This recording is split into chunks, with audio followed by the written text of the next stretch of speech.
What up, everybody? Yes, I am live. We got another draft going down. This is for the number 170 division. This is the Silence of the Lambs division. Yes, hello, Clarice. Whenever someone pops in the chat, let's hear it. See some comments flowing. We are live everywhere on YouTube, on TikTok, on Twitch, on Patreon, on Facebook. Let's go. All right. Just pulling up all the chats here so I don't miss anything.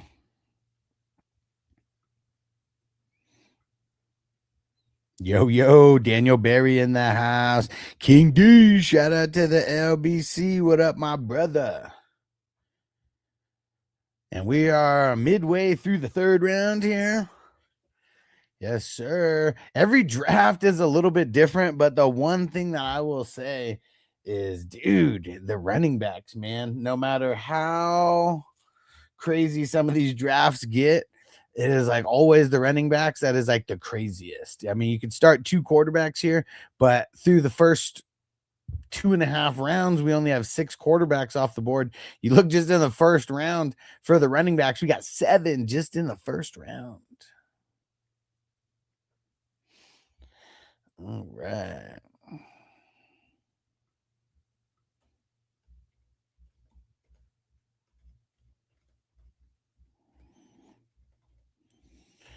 Okay.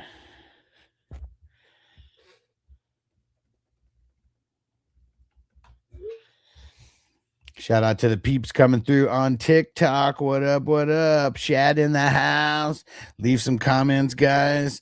I got to do one thing in the background right now.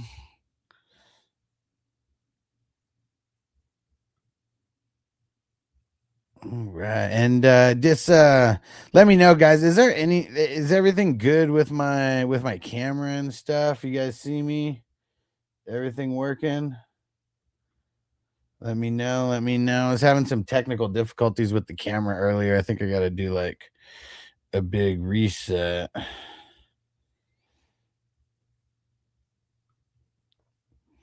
But yeah, let me know. All right, Shad said all good. So we're good on TikTok. How about anybody on YouTube?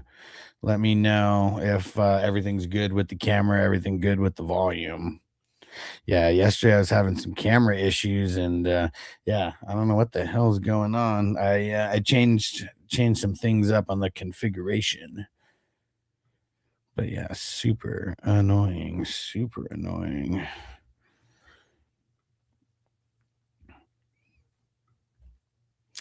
All right, end of the third round. Like, look at all the running backs. I mean, through 3 rounds, we got 3.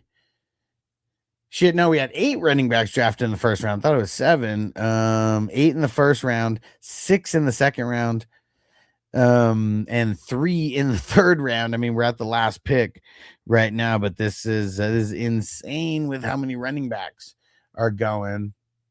Yeah, dude. So what do we have? 17 running backs in the first 3 rounds.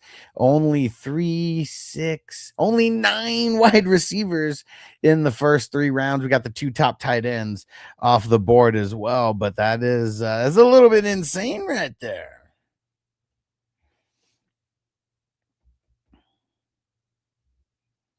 Yeah, that's the one thing that's cool about these drafts is they're always different. Like, I mean, we do them every day. They're only $10 for peeps watching on TikTok who may not know. And there's a $10,000 first place prize as well for the tournament. So one of the best things that you can do in the off season, have some fun drafting, you get some practice, and dude, I mean, you got a chance to win $10,000 with any of these drafts. All last year we had 300 of these leagues involved.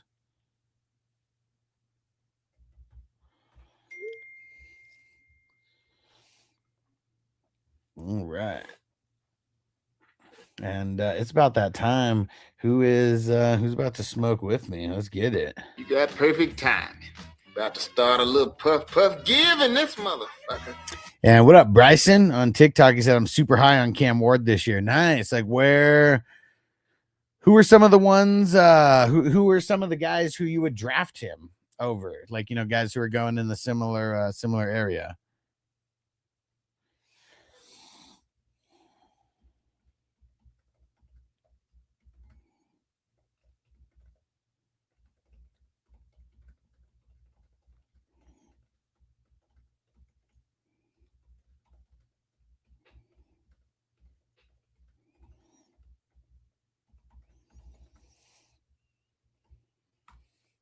And Iceman, he said, fantasy drafts already. We're almost here, baby. Yeah, I mean, what are we like? We're like 90 days away, right?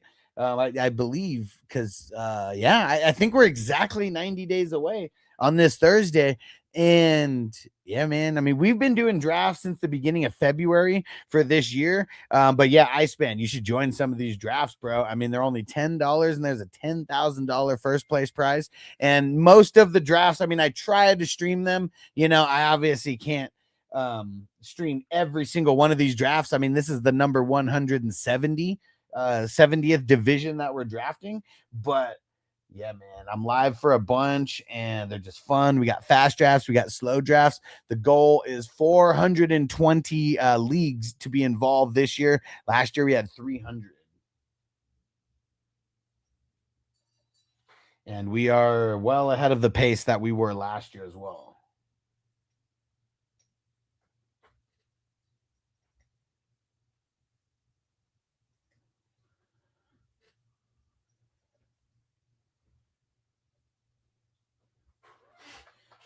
All right. And Bryson said he's like my QB7. Okay, shit. Allen, Lamar, Burrow, Daniels, Williams, May, then Ward. That's crazy high, bro. I mean, that is definitely the highest that I've heard anybody ranking him. And is that for redraft or for dynasty? Very curious because I know the rankings could be different based on that. Yeah, let me know. Very interested. Very interested. And Iceman says, I started fantasy football in 2003. In my 3 years doing it so far, I'm a 3-time champ. Bro, I'm just going to say, lucky for you, the leagues that you got in, because that definitely ain't like, you know, that's just pretty good. That's just pretty good numbers right there. You should join a big boy league and see if you have the same results. These are paid leagues, right? And is it like a home league where you're playing with your friends? Is it like a work league? And dude, 2023, man, glad to have you. So what, you've been playing 3 years so far? I started in 2006, so I just crossed the 20-year mark. And Carter, what up, bro? Thanks for the follow. I said, how do you think Kenny Gainwell will be in fantasy? I think he's going to be solid. The one thing that sucks is he keeps getting drafted higher and higher and higher. So that's the thing that kind of just sucks about that. Just higher and higher and higher he goes. And shout out to Bryson for the follow. Shout out to Kevin for the follow. And Top Shelf said best ball. So best ball is a format where it's kind of like set it and forget it. You draft and then the app puts your best players in the lineup based on score. So you don't have to. There's no management. No management at all. And shout out to Jessica. Shout out to Sienna. Shout out to Daniel Berry.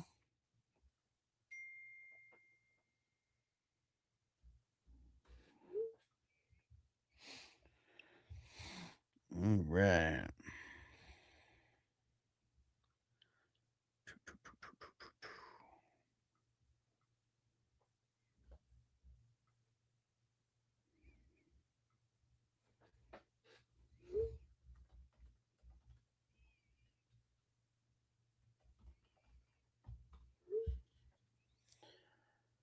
Fifth round. Here we go. Dude, look at Cali Jam, man. He's got Bijan and then 3 quarterbacks over there. And shout out to Bryson throwing in the spicy chili.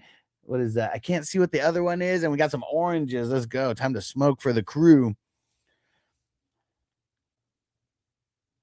And Kevin said, "Do you think Bowers fall into the third? Not in a like in the single quarterback league. No, no way. I mean, this is a super flex league where 2 quarterbacks can start.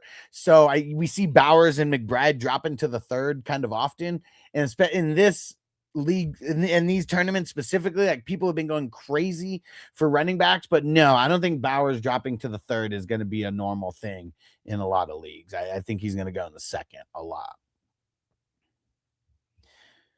And Iceman, I've been doing leagues with my boys and others with my family. Cool. I like it. Carter said, is he drafted here yet? Who'd you ask about? No, not yet. We're only in the 5th round, though. He usually, I've seen him get drafted anywhere between the 7th and the 10th round.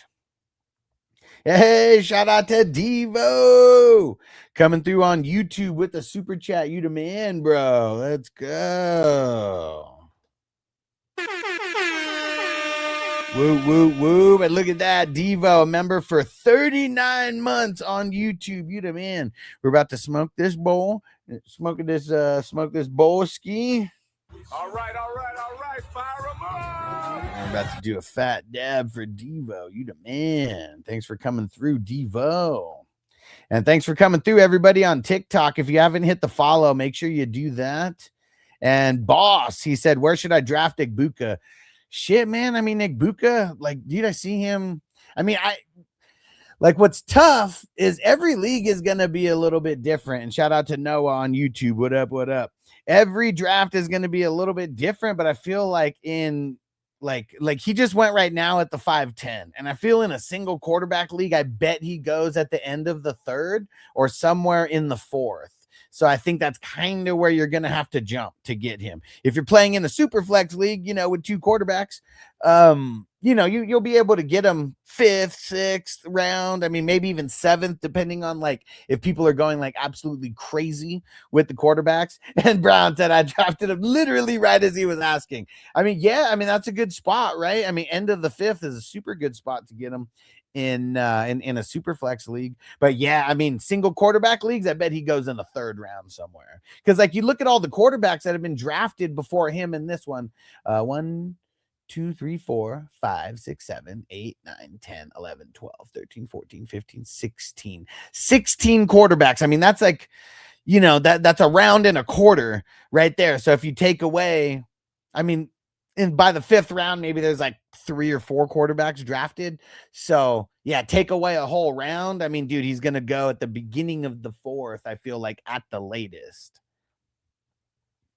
Yeah, Brown said he had high wide receiver 1 potential, high risk, high reward. I mean, no risk it, no biscuit, right?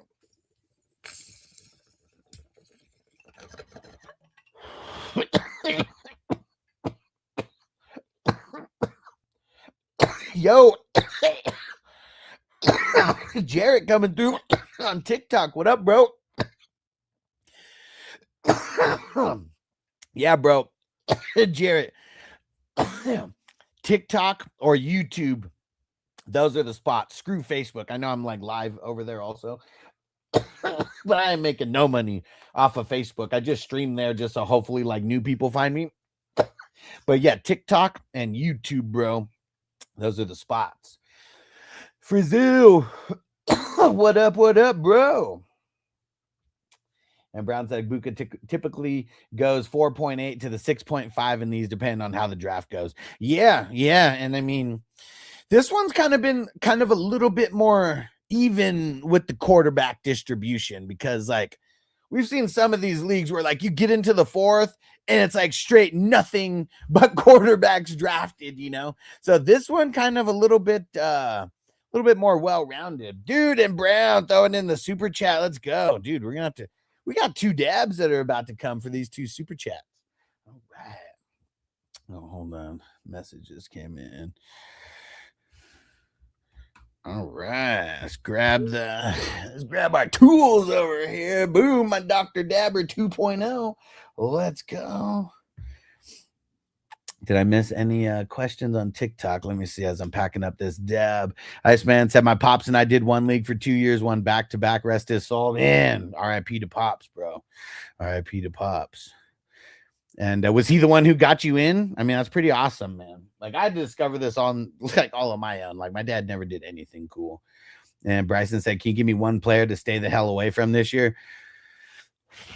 Give me a second to think, because I'm sure there's a few, but I really feel, pay attention though, in redraft, that Love is the guy who I'm like staying away from at all costs. That Jeremiah Love, the running back, not the quarterback. And it's because you have to draft him so high. Like you literally have to draft him like at the peak of like how good he may do. And that's the one thing that I don't like. So I'm a real huge advocate of like not super paying up for those super top end rookies in redraft unless it's like a perfect situation. You know, like when Zeke like went to the Cowboys and they had like that insane line and we knew they had nobody else and he was just going to get like damn near 100% of the work. Like unless it's a situation like that, I'm not wanting to draft these guys like hella early. Like when JSN was a rookie, he was my must avoid player for the year. And it was because you had to draft him so high. And like people hated on me for that. And obviously it's because they're not paying attention to what I'm saying on how like it's not that I don't like him. It's I don't think he's going to do good enough to pay off the draft capital. So same thing with Jeremiah Love is I'm just hella nervous on him. And I really just don't want to touch him because of that. And Top Shelf, he said, how do you keep up with who to start with so many leagues if it's not best ball? Well, that's why I also do a lot of best ball because I love drafting. I'm addicted to it and there's no management. So like, that's what the beauty of best ball is. But I'm in like, I think 30 or 32 dynasty leagues, somewhere around there. And then I'll probably be in like 10 to 15 redraft leagues. So, you know, I'll be somewhere between like 45 to 47 leagues somewhere. Every single day, you have to do little things for your leagues. So like on Monday, like, dude, I'm already doing waivers for like half my leagues, you know, and Tuesday I'll finish them. Wednesday, checking out who I got. Inserting players into the starting lineup, you know, especially Thursday, guys. Like that's what I prioritize when I'm going through like the first wave. I'm going through the first wave of my starts and sits. I'm always getting my Thursday guys in the starting spots, like in the running back spot, not in the flex spot, in the wide receiver spot, not in the flex spot. Same with quarterbacks. If it's a 2 quarterback league, I'm making sure whoever's starting on Thursday is in that quarterback spot because it just gives you more freedom. It just gives you more freedom over time. J Phil, what up, bro? Dude, I just really haven't had enough time to put together rookie rankings. And it sucks because I want to. But, dude, there's just not enough time in the day, man. That's what we're going to try to get Jamie on. See if we can get Jamie getting his rankings over here. Because I love talking about what players over what players. But, yeah, man, like, well, one of the reasons why I hate ranking so much is because for me, they would probably change like every day. And I'd spend so much time on the rankings that it would like take attention from other things for sure.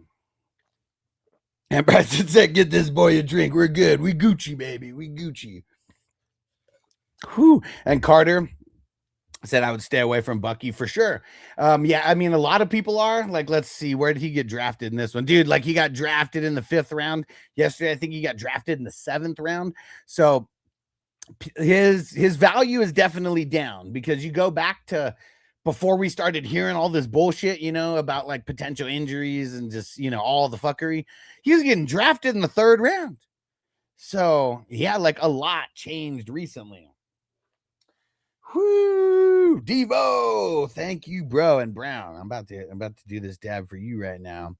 Iceman said, no, I did some with some people from college when I was going to school. Cool, dude. You got to get into some of the leagues that I'm doing, and this is one of the best ways to get an intro into leagues that I'm doing because it's only $10, you know, and you can kind of see how everything goes. But I host these best ball drafts. I host dynasty leagues, all different types as well. And I host a bunch of redraft leagues, and it's not just like the regular leagues. Like I host the chopped leagues, if you've heard about those. I host vampire leagues, a forced trade league, auction leagues, Superflex with IDP leagues, like so many different ones. And yo, shout out to Andre on YouTube. He said, Huss, you think Love has a better rookie year than Genty?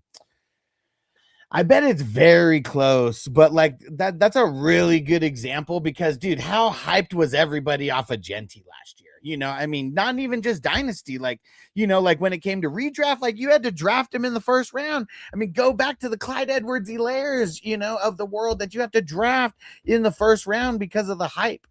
And it's just not worth it. It's really not. Like they need to do so good as a rookie just to pay off that pick that it's not worth it.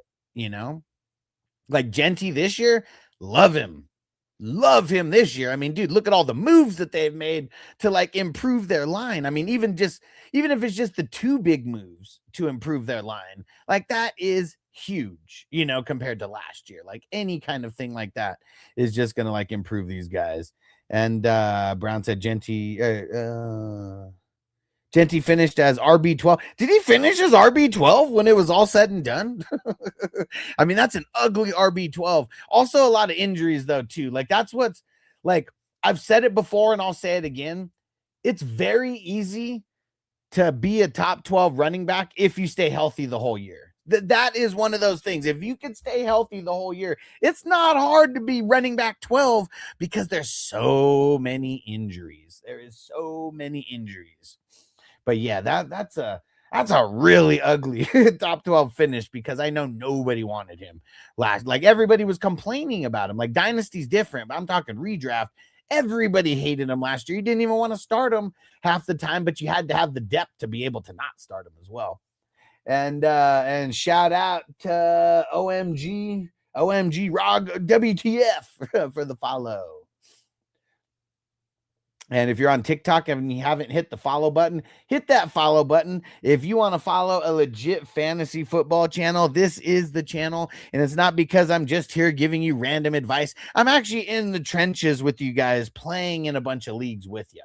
And that's something that a lot of these just fantasy social media peeps in general don't do. They really don't play in a lot of leagues. They play in like one or two leagues, but they can either articulate themselves very well or they just give the basic advice, but it's like for people who are like brand new, you know, they know more than them. But that's about it. Like when I want to test and see how much of a degenerate like any kind of fantasy like social media person is, I start asking them questions about IDP. And if they're like, bro, what do you mean? I don't play in IDP leagues. Psh, I already know they're fugazi right there. Because even if you don't play in IDP leagues, you should still know something about it because knowing defense helps you know offense even better. Yo, Minnesota, I'm already in the house on YouTube. What up, my brother? What is going down? And everybody on on YouTube, is everything good? Is everything good with my audio and visual over there? Austin, what up, bro? And Austin said, wait, I play with 49ers in a league. Is it the same one? 49ers 22? Because I'm sure there's a lot of people with 49ers in their username. But is it the same one? 49ers 22? He said, same guy, same picture. Hey, that's Dan. That's 49ers Dan right there. Cool. Marty said, looks good. Thanks, bro.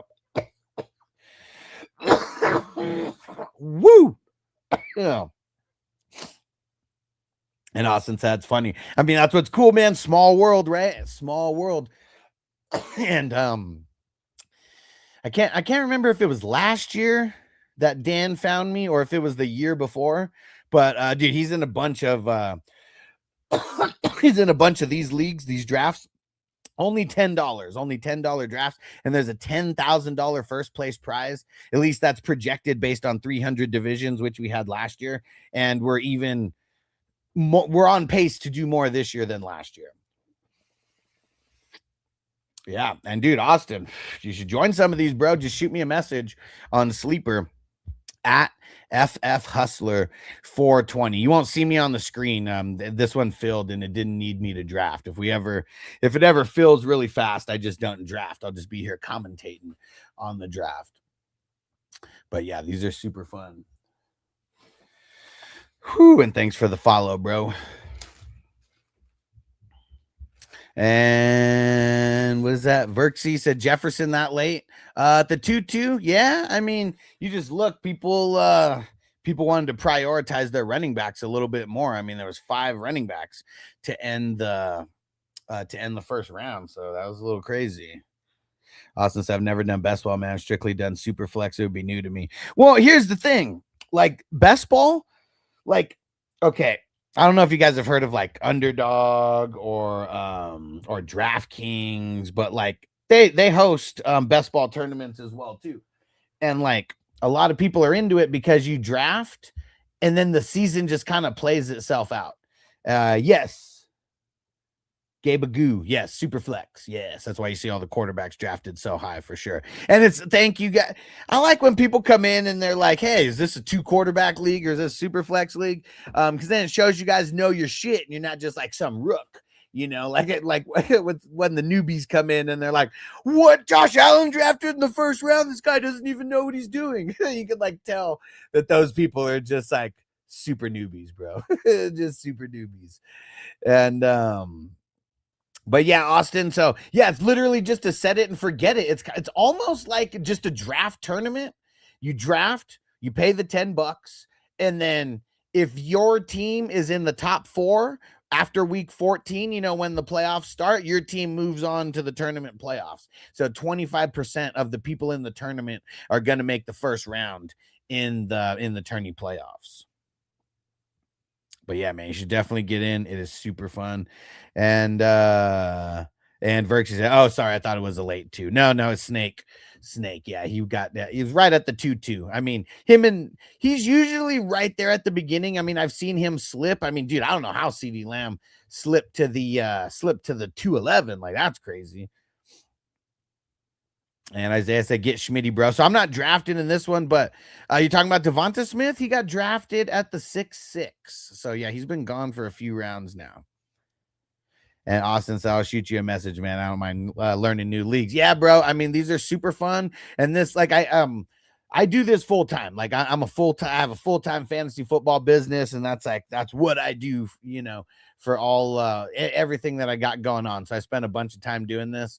And these drafts are super fun, man. It's like a community within the community because we have a huge community on Patreon and on Facebook. On Facebook, I created one of the very first fantasy advice groups. I mean, this is back in like 2016, and there's like 100,000 people in there.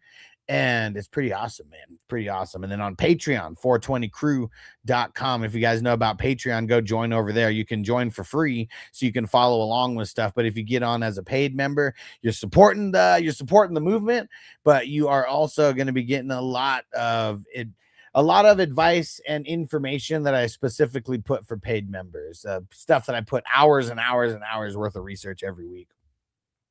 And Ricky, what up? Traded Amon-Ra for 4 first-round picks and George Pickens. There we go, man. He said win or loss. He said, well, I mean, it was, I mean, that's dynasty, right? I mean, it has to be because you said 4 first-round picks. I mean, I guess it could be a keeper. Hey, shout out to Johnny. What up, bro? He said, thanks to everyone who's been filling the orphans. We're almost there, bro. I started off with like over 200 orphans this season. I'm down to like 50. Down to like 50. And shout out to Crispy. What up, Crispy? And yeah, and Ricky, that's the only way that I'm trading someone like Amon-Ra. It has to be like 4 first-round picks for like capital, because it's probably not going to be teams that like suck, that have the 101, 102 that are like trading you. It's probably going to be someone with a late pick, right? So yeah, that's why I'd want like the equivalent of that. And if not, why would I trade him? Like, that's like another thing. I feel like some people, they're like, I have to make a trade no matter what. So then they'll like devalue guys because they have to make a trade, for whatever reason.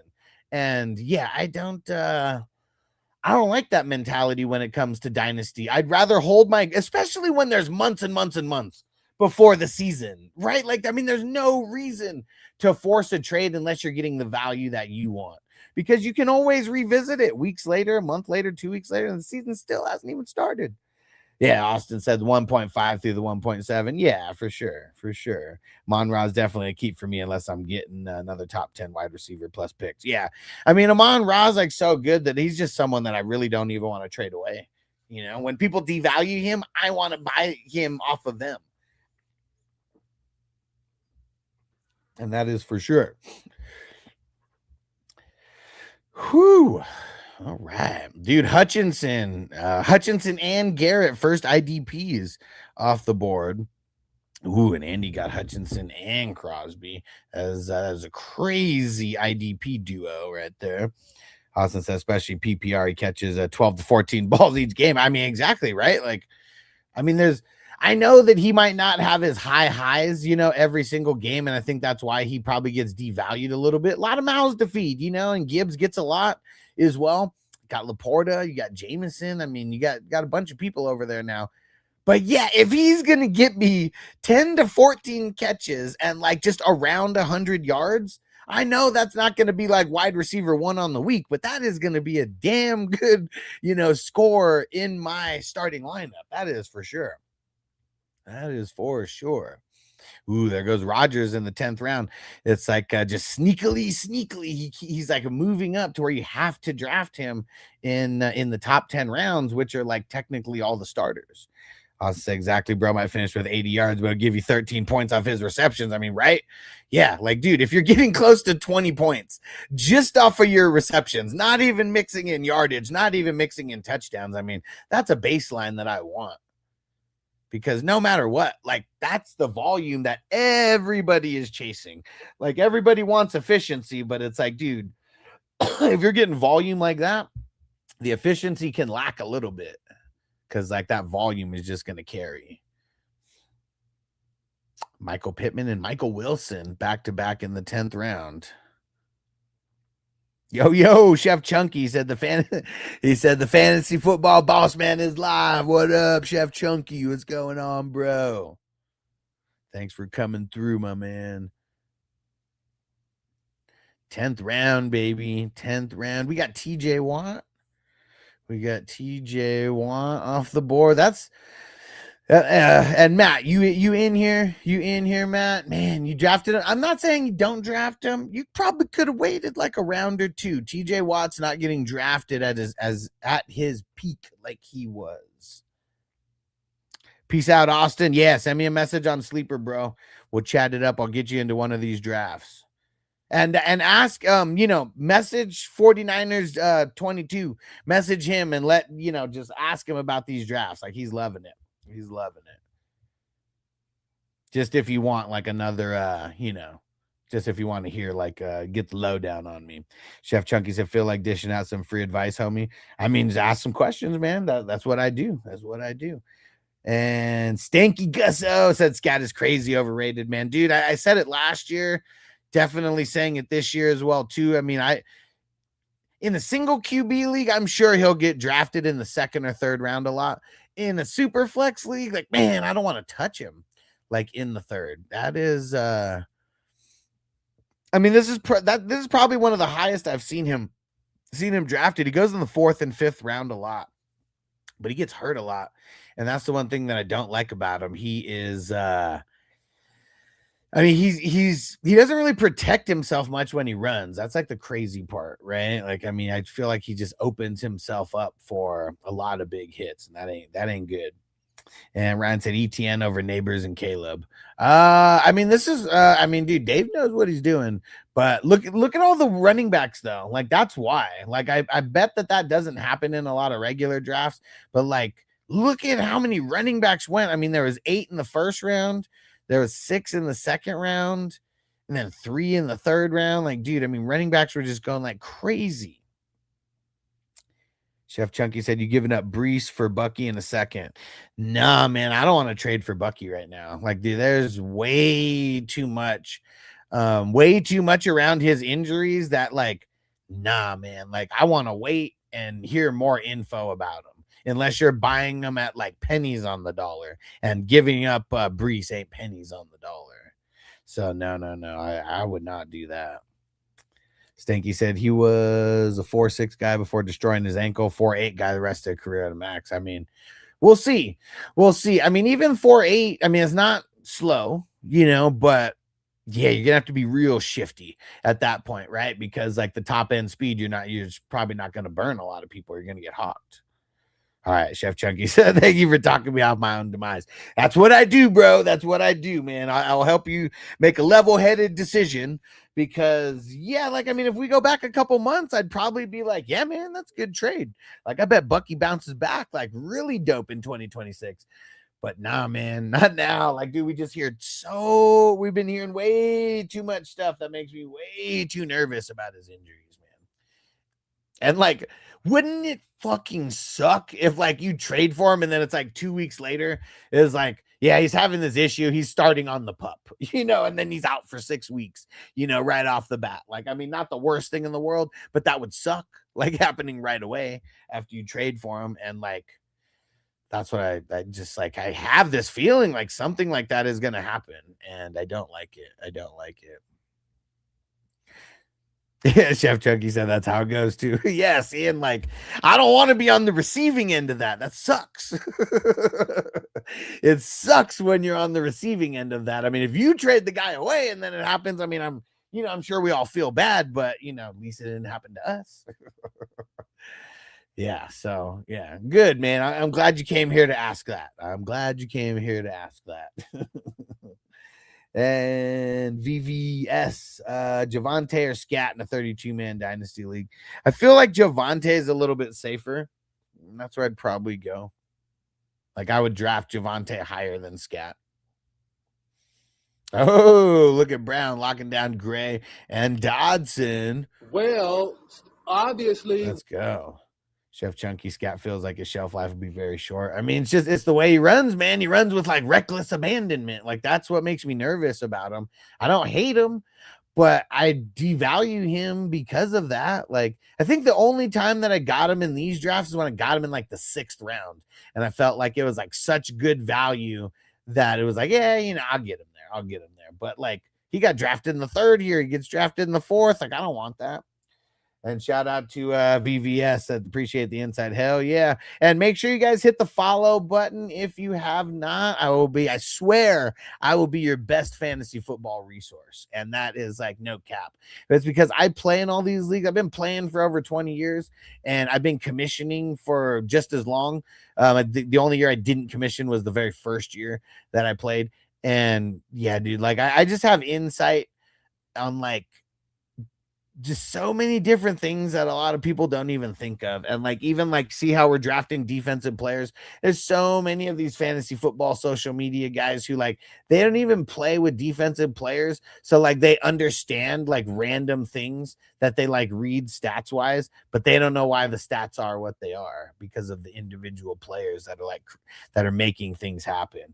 And VVS said, love the IDP leagues, bro. You definitely found the right place then, because there's not a lot of guys who even talk about IDP, let alone play in IDP leagues. And the first league that I ever played in was a 2-quarterback IDP league. I just thought that was how everybody played. Literally, social media made me realize that that's not how everybody plays. But these leagues that I do, this league that's drafting right now, it's a $10 draft with a $10,000 first place prize for the tournament. And I made it very easy on the IDP side. You only have to start 5 IDP players and it's all flex players. So just very, very easy.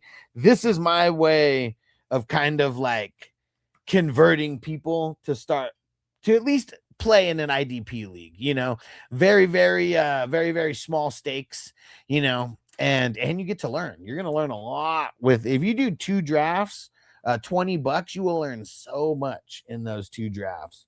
And Chef Chunky said, once you go IDP, there's no going back. I mean, yeah, I play in some leagues that are offense only, but yeah, man, I mean, if I got my pick, it's going to be a super flex IDP league. Oh shit, Crispy said someone just joined the number 6 Superflex IDP. Nice. We were waiting. Someone, I can't remember who told me, but someone said that they had a friend who was going to join. Let's go check it. Oops.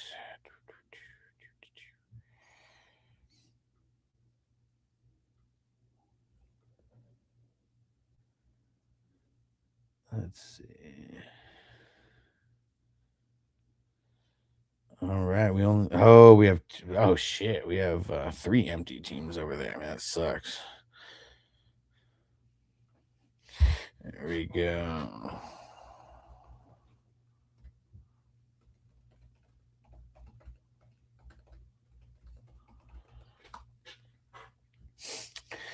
Oh shit. Andy said, bro, 1v1 me versus you in the draft. Bro, knock it off, man, with that 1v1. He said, where do you get your hats?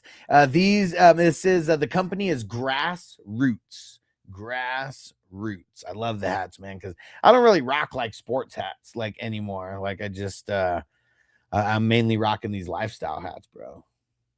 And VVS said, oh, that's a nice setup. Yeah, I mean, for my other, if we're in the dynasty leagues or the redraft leagues, like it's usually like 8 or 9 like IDPs. But yeah, like I want to make it really, really easy in this tournament because I don't want people to be little weenies about joining.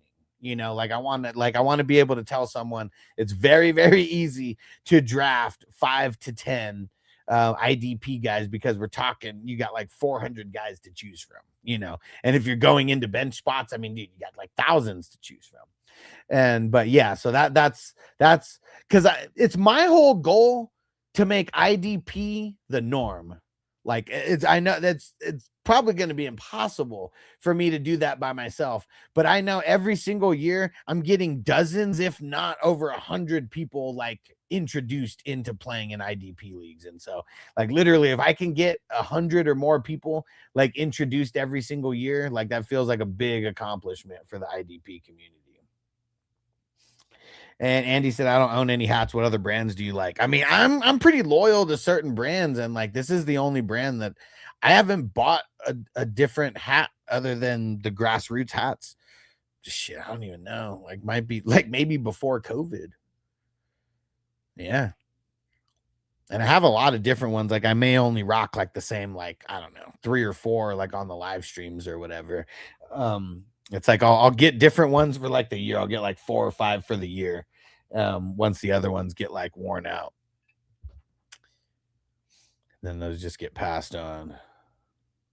VVS said, hell yeah, promote the IDP leagues. I love the competition it brings. Yeah, for sure. Because like there's no accidental wins when you play in the IDP leagues. Like I know everybody has a story of like some big championship game where it was like one player literally won the game for him, and like that doesn't happen in IDP leagues. I mean, it just doesn't. You need like a complete team. Like even this, I mean, there's 15 starters that are in this. Like that's not a small starting lineup, and in a lot of the leagues that I host, it's usually like 18 or 19 starting spots. So it is it's almost impossible for an accidental win to happen or a fluky win to happen.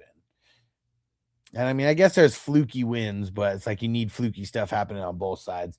Johnny, what up, bro? He said IDP is a natural progression of liking fantasy football. He said standard, then PPR, then Superflex, then Dynasty, then IDP. Yeah, it's like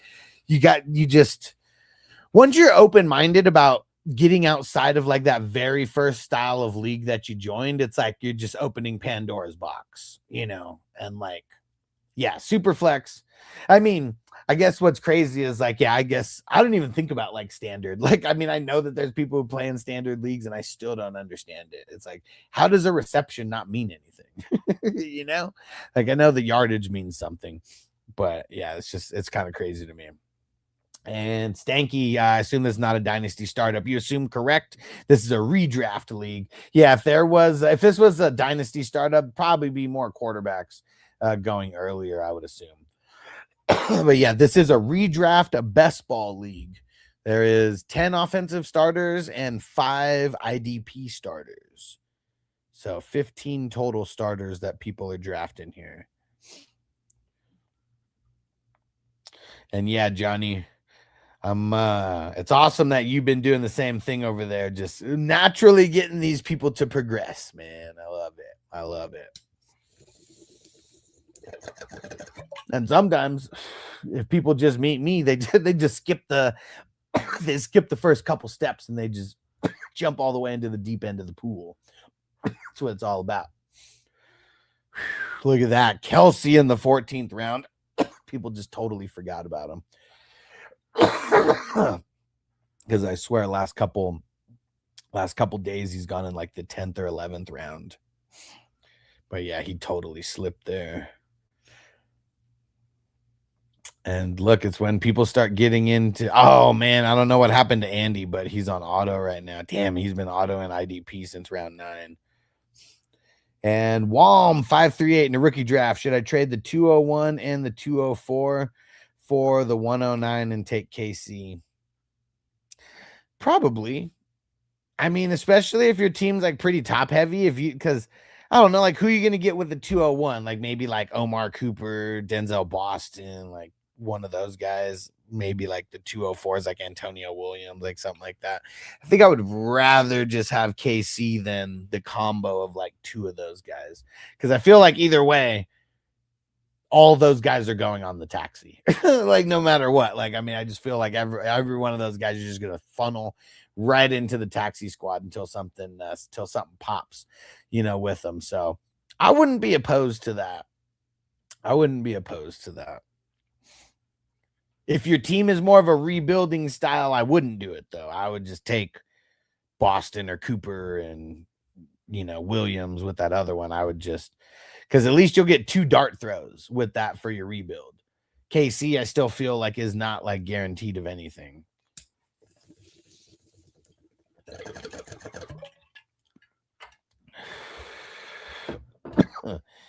Well, it's a very young team. Got Gentila, Pickens, JSN, Kraft. Yeah, I mean, if you got a very young team like that, I mean, like, even if you're not like a playoff contender necessarily, well, no, not a play, like even if you're not a championship contender, but you're still kind of like a playoff contender, like,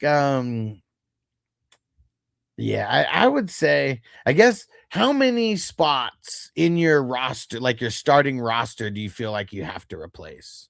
If you have to replace only one, like, there's one guy in your starting lineup who you're like, man, this guy can't be a starter for me. Like if it's only one guy like that, I would make the move to get KC. But if you have a couple spots in your lineup, like a flex spot, a wide receiver spot, where it's like, I got to get these guys out of my starting lineup before the season starts, I probably would not make the trade. Brown, you're on the clock in 155, bro. I just made my pick.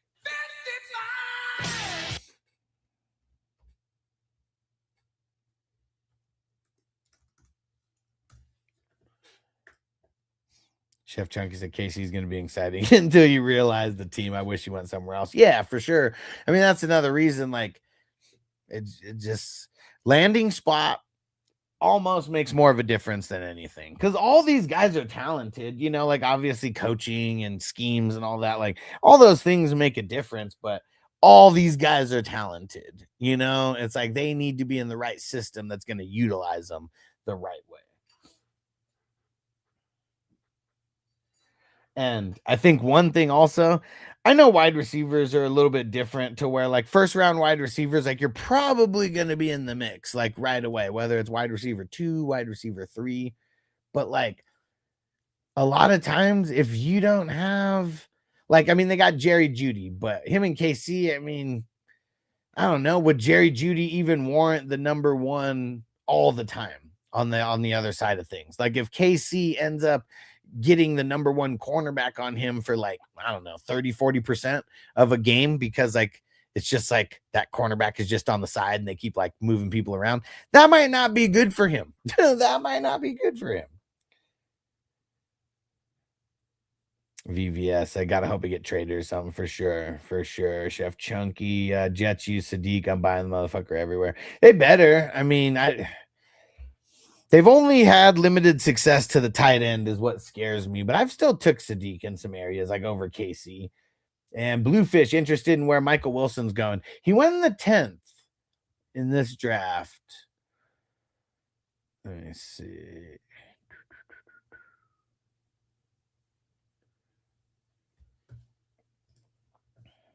Let's see. Where At the 10-6, right after Michael Pittman and Laporta for the offensive guys. Chef Chunky Jerry Judy isn't even the number one on his on his own fantasy team. Yeah. And Matt at Facts, I feel like Sharp League's Chase is going early. I mean, you're talking about Jamar Chase? I mean, he's always going to go early. Or you talking about Chase Brown? Which Chase you talking about? Yeah, dude, no problem, Brownies. I'll get to it soon. Playing what? Playing phase 10 with the fam as well, bro. Multitasking. I like it, bro. I like it. Crispy said 2 trades pending in League 50. Thanks, Crispy. I'll make my way over there right meow.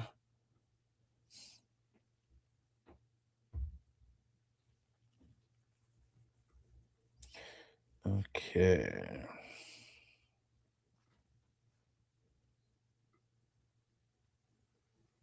Where is number 50?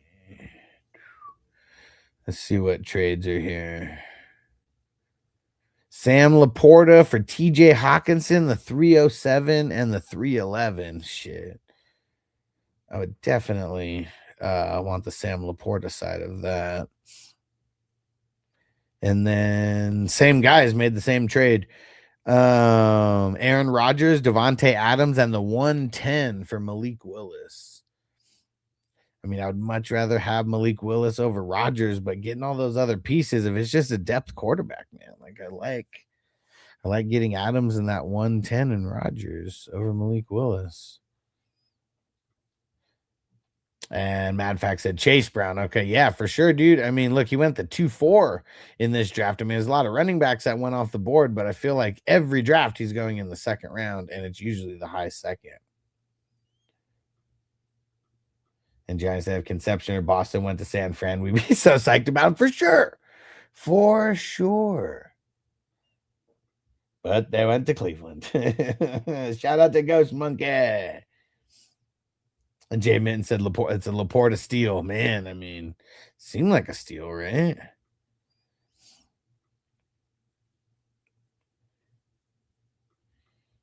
Oh shit. Let me text Phil.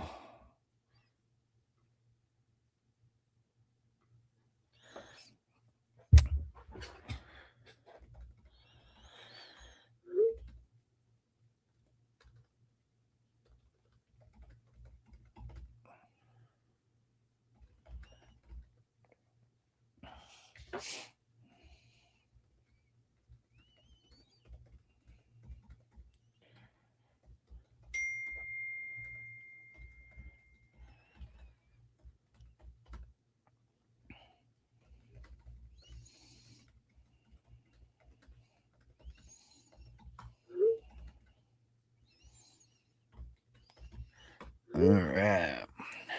And Chef Chunky looked into Randall at all? Yeah, I mean, I've drafted him and Hill, like kind of just, especially in these ones, like we have like 35 rounds, so yeah, and like in ones like this, I've tried to like pair them up a little bit.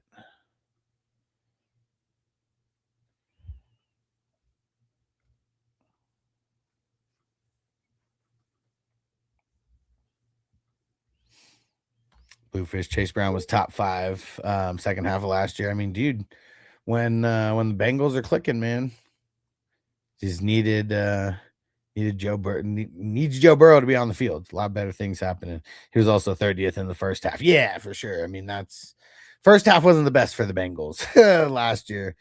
That's for sure. All right. So, all right, we got someone taking over an orphan team. We love it because we need it.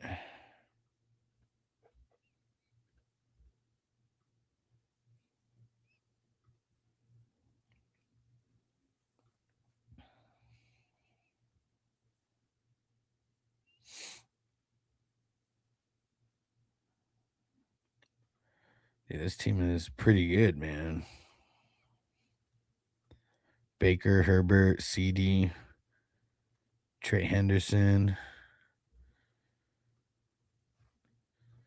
And what is it? Pick 107. There we go. We only need 2 more in this one now. 2 more orphans to fill.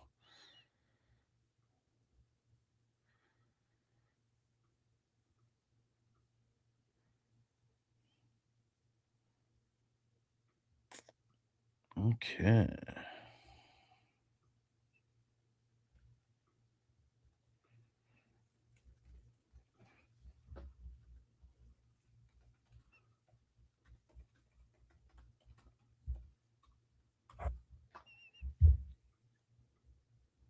All right. If anybody has any questions on TikTok, YouTube, wherever you guys are at, throw it in the chat. Just doing a little something behind the scenes here. And it's going to be about time to smoke.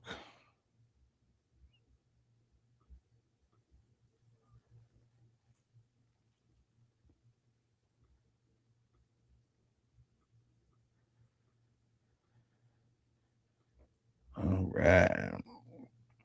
Thanks for keeping me posted, Crispy. See anything else happening in any of these other leagues, let me know. I got like everything kind of closed down in the background.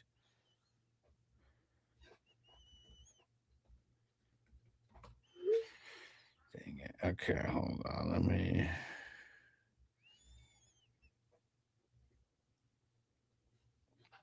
All right, hold on one sec. Gotta move some stuff around here. So let's put that.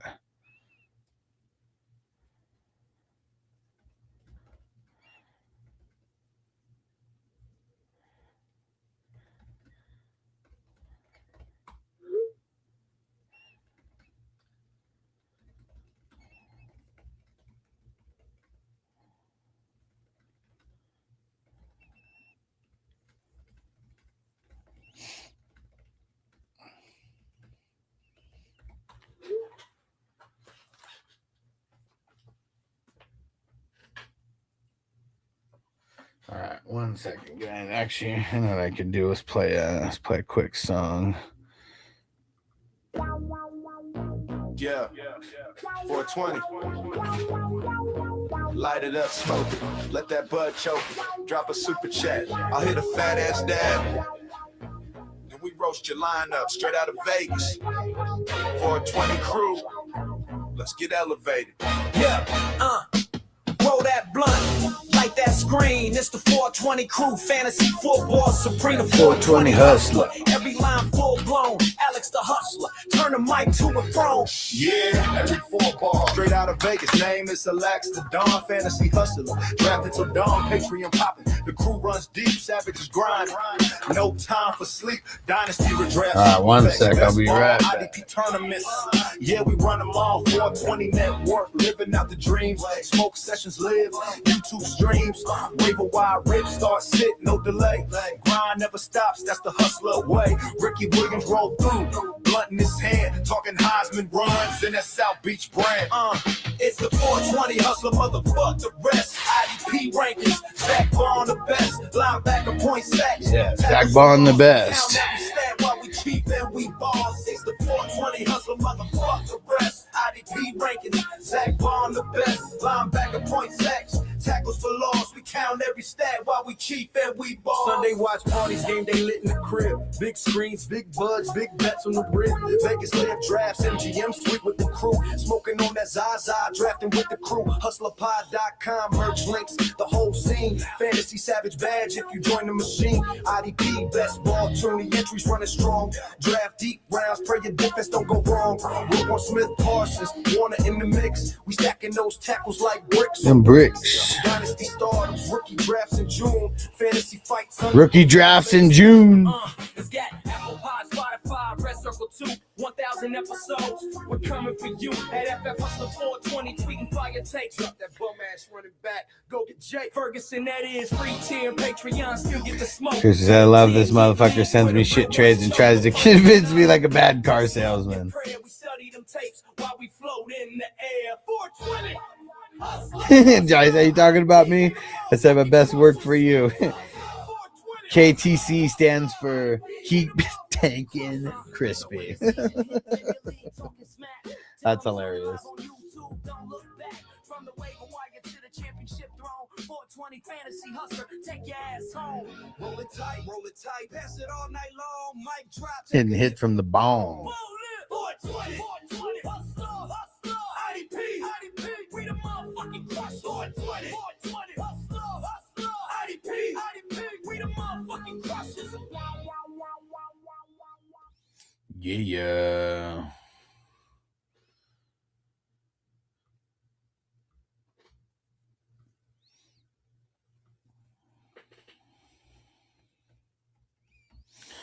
All right, I think we're just gonna have to get some more smoking going on.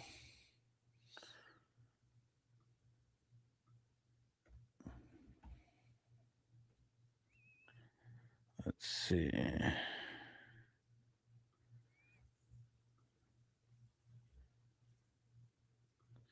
Let's get a classic on here. Crispy sent me one of his trades, Johnny, that he received, one of the ones he was talking about. So what would you do with this, Johnny? So Crispy would receive the running back Giddens and Trey Henderson, and he would give up Kyren Williams and Zach Charbonnet. Would you accept that?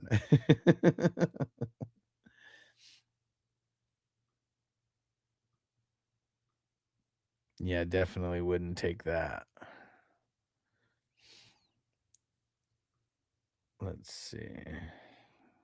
Oh, this one goes out to Crispy because, Crispy sometimes gets into beefs with his boss, and we got to remind everybody, Crispy's always like, fuck this job.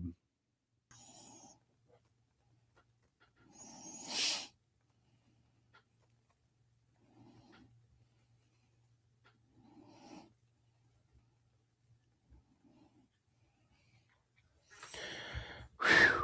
Round 20. I'm probably not going to be live all the way till the end of the draft. So if anybody wants a grade, feel free to throw it in, like leave a comment now, and we'll get a couple more rounds in, and I'll start doing the drafts. I mean, start doing the grades. But how about now? Like they're not thinking of like potential trades that they could make, or like the rookie draft that's like coming up, Because there's been some times where I'd show people orphan teams that are like really, really good. And they're like, oh, that team sucks. I'm like, what? Like this team probably needs one starter and like it's going to compete. It's already going to compete without the starter, but like give one starter and like, you might be one of the best teams in the league.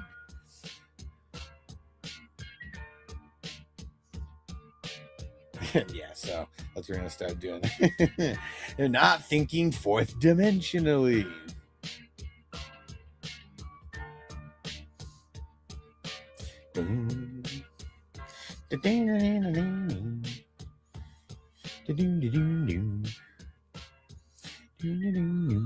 Trade that went through in a league just yesterday.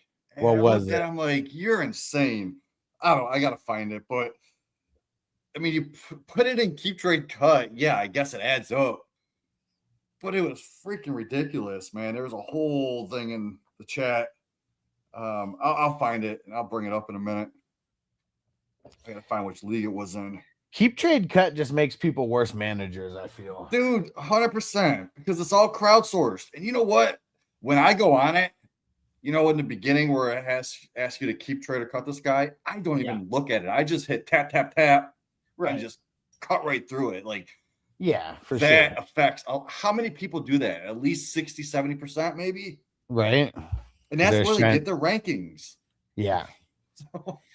Yeah, man. And that's just like pretty lame in general, right? Like, I mean, and if it's a free league, whatever, use whatever resources you want and make whatever bad trades you want. And I'm sure those leagues, like, they'll find someone either way. But when it's a money league, and people start making like really, really bad trades, I mean, it sucks because it ruins the trade market for the entire league. And that's one thing that like it just sucks. It really does. Yeah, TJ said someone just got a haul for Malik Willis today. Yeah. So what do you think about this, Jamie? This trade just went down. It was All right. Malik Willis on one side by himself, Mhm. and then the other side, it was Aaron Rodgers, Devontae Adams, and the 110. This year's 110. So Malik Willis is in my. I would sell Malik Willis for the 110 straight up. Yeah. I think the market And has them well, at like and also 107, and also 108. Jamie, just to preface it, this is in one of my leagues, where it's like the 6-point passing and you Okay, get yeah. a So little that bit even more for the lowers passing him. yardage. Like, yeah, 6-point passing even lowers Willis. So, like, I think at his highest, Willis for the 107 straight up, but that's like, fuck that. Why would you want Malik Willis for that? 110 seems about normal for a straight up, and I still think that's too expensive. I'd sell him for an early second. I offered Malik Willis. No, someone offered me a trade for Malik Willis. It was like 2/3 for Malik because I got him off the waiver wire. It was a $200 fab league, and after the draft, he was there in a super flex. I put $200 on my fab on him, and the guy below was like 198, 197. So you couldn't put $3 more just to, like, why? Why wouldn't you just throw all of it? And everyone's in the chat like asking me why I put $200 a fab, because he's a free pick. Like, I'm paying my fab for a pick that's essentially worth a first. Brown said he likes the Willis side if he's rebuilding and not in contention. Well, no, because you get the 110 for Willis straight up, but you still have, you said Devontae Adams was part of it. Yeah, so the other side of the trade was Aaron Rodgers, Devontae Adams, and the 110. So like Devontae Adams, you could get an early second for probably, or a mid second right now from a contender if a contender got that pick from someone else. Yeah. But even Aaron Rodgers is worth like the 212 right now, because any starting quarterback has to at least be worth a 212.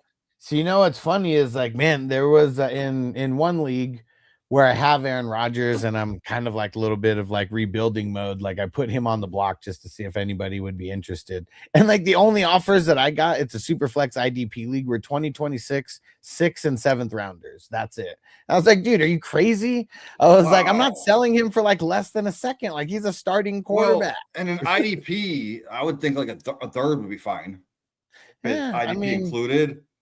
It's just, the quarterbacks, like, because that's one thing that I'm not gonna do is like undervalue like the value of a quarterback. Like, getting like I know that Aaron Rodgers might not be great, but the depth that people need at quarterback in these super flex leagues, like I've sold, like, I remember selling Mason Rudolph in mid-season for a 3rd rounder because somebody needed a starting quarterback that week, or it was an automatic loss, And so, like, they paid the 3rd rounder, for Mason Rudolph. I know it's different timing, but yeah, it's ridiculous how low like people like expect to like get some. Oh, I found this bullshit trade.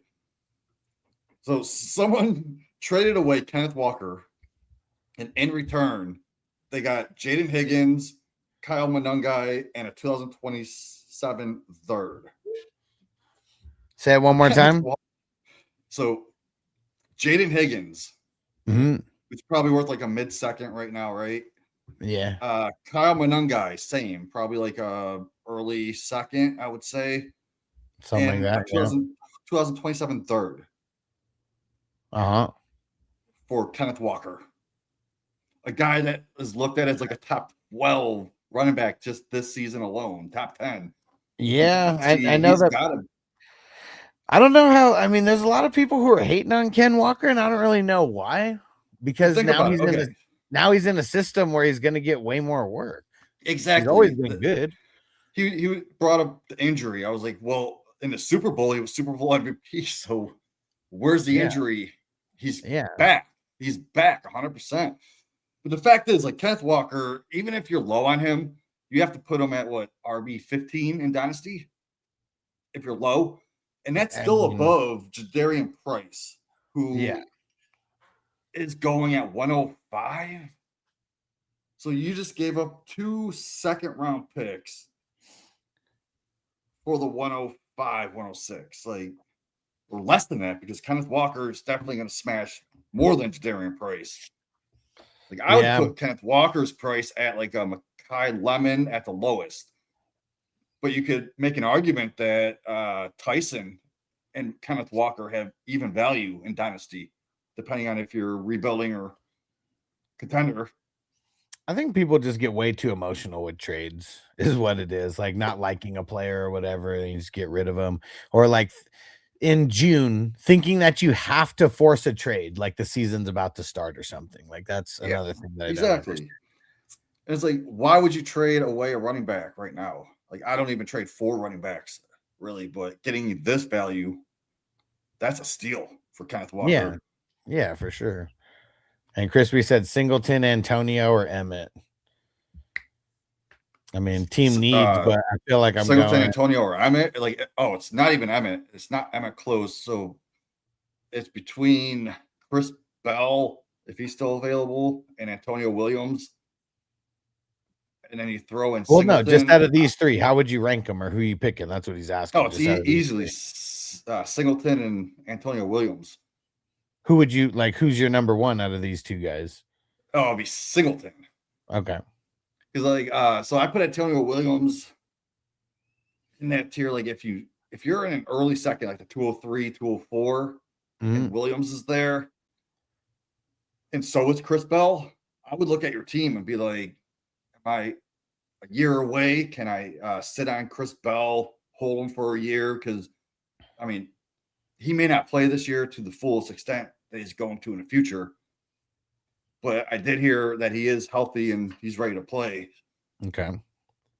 So yeah, but if you need production now, I think Antonio Williams over Chris Bell and Singleton.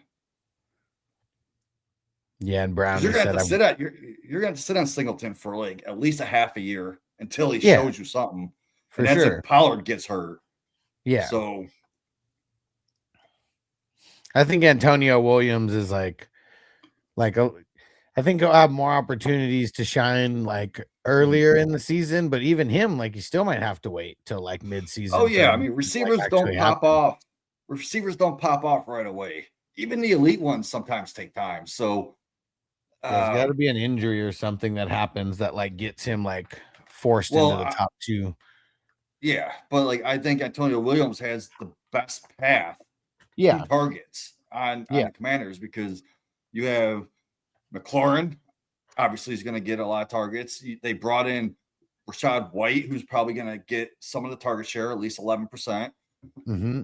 And who else? There's nobody.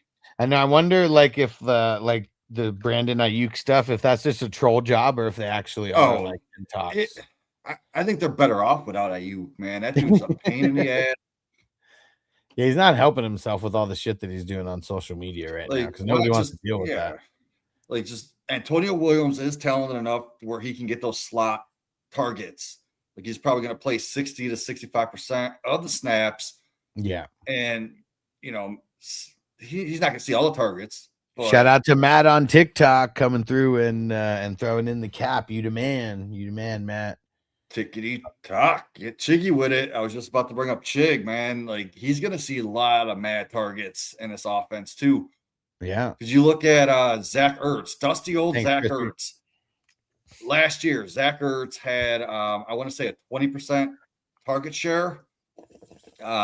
He was a top 12 tight end in target share. So I think it was 18 to be exact. Okay. Yeah, Brown. He said that's Brown said he's old. Brown said he's grown on Walker this past week. He said for certain reasons. Yeah, I believe it. Dude, I mean, early best balls, we were taking Walker in the 3rd round of single quarterback underdog drafts. The end of the 3rd round. As soon as he went to the Chiefs, now he's an early 2nd round pick. So he shot up a whole 24 picks. Yeah. Udi, what up, bro? He said he thinks Zach Wilson gonna keep up his value. and Michael Wilson. Okay, I think that's what it might be. He said, or Yeah, is because Zach Marvin Wilson's Harrison dead.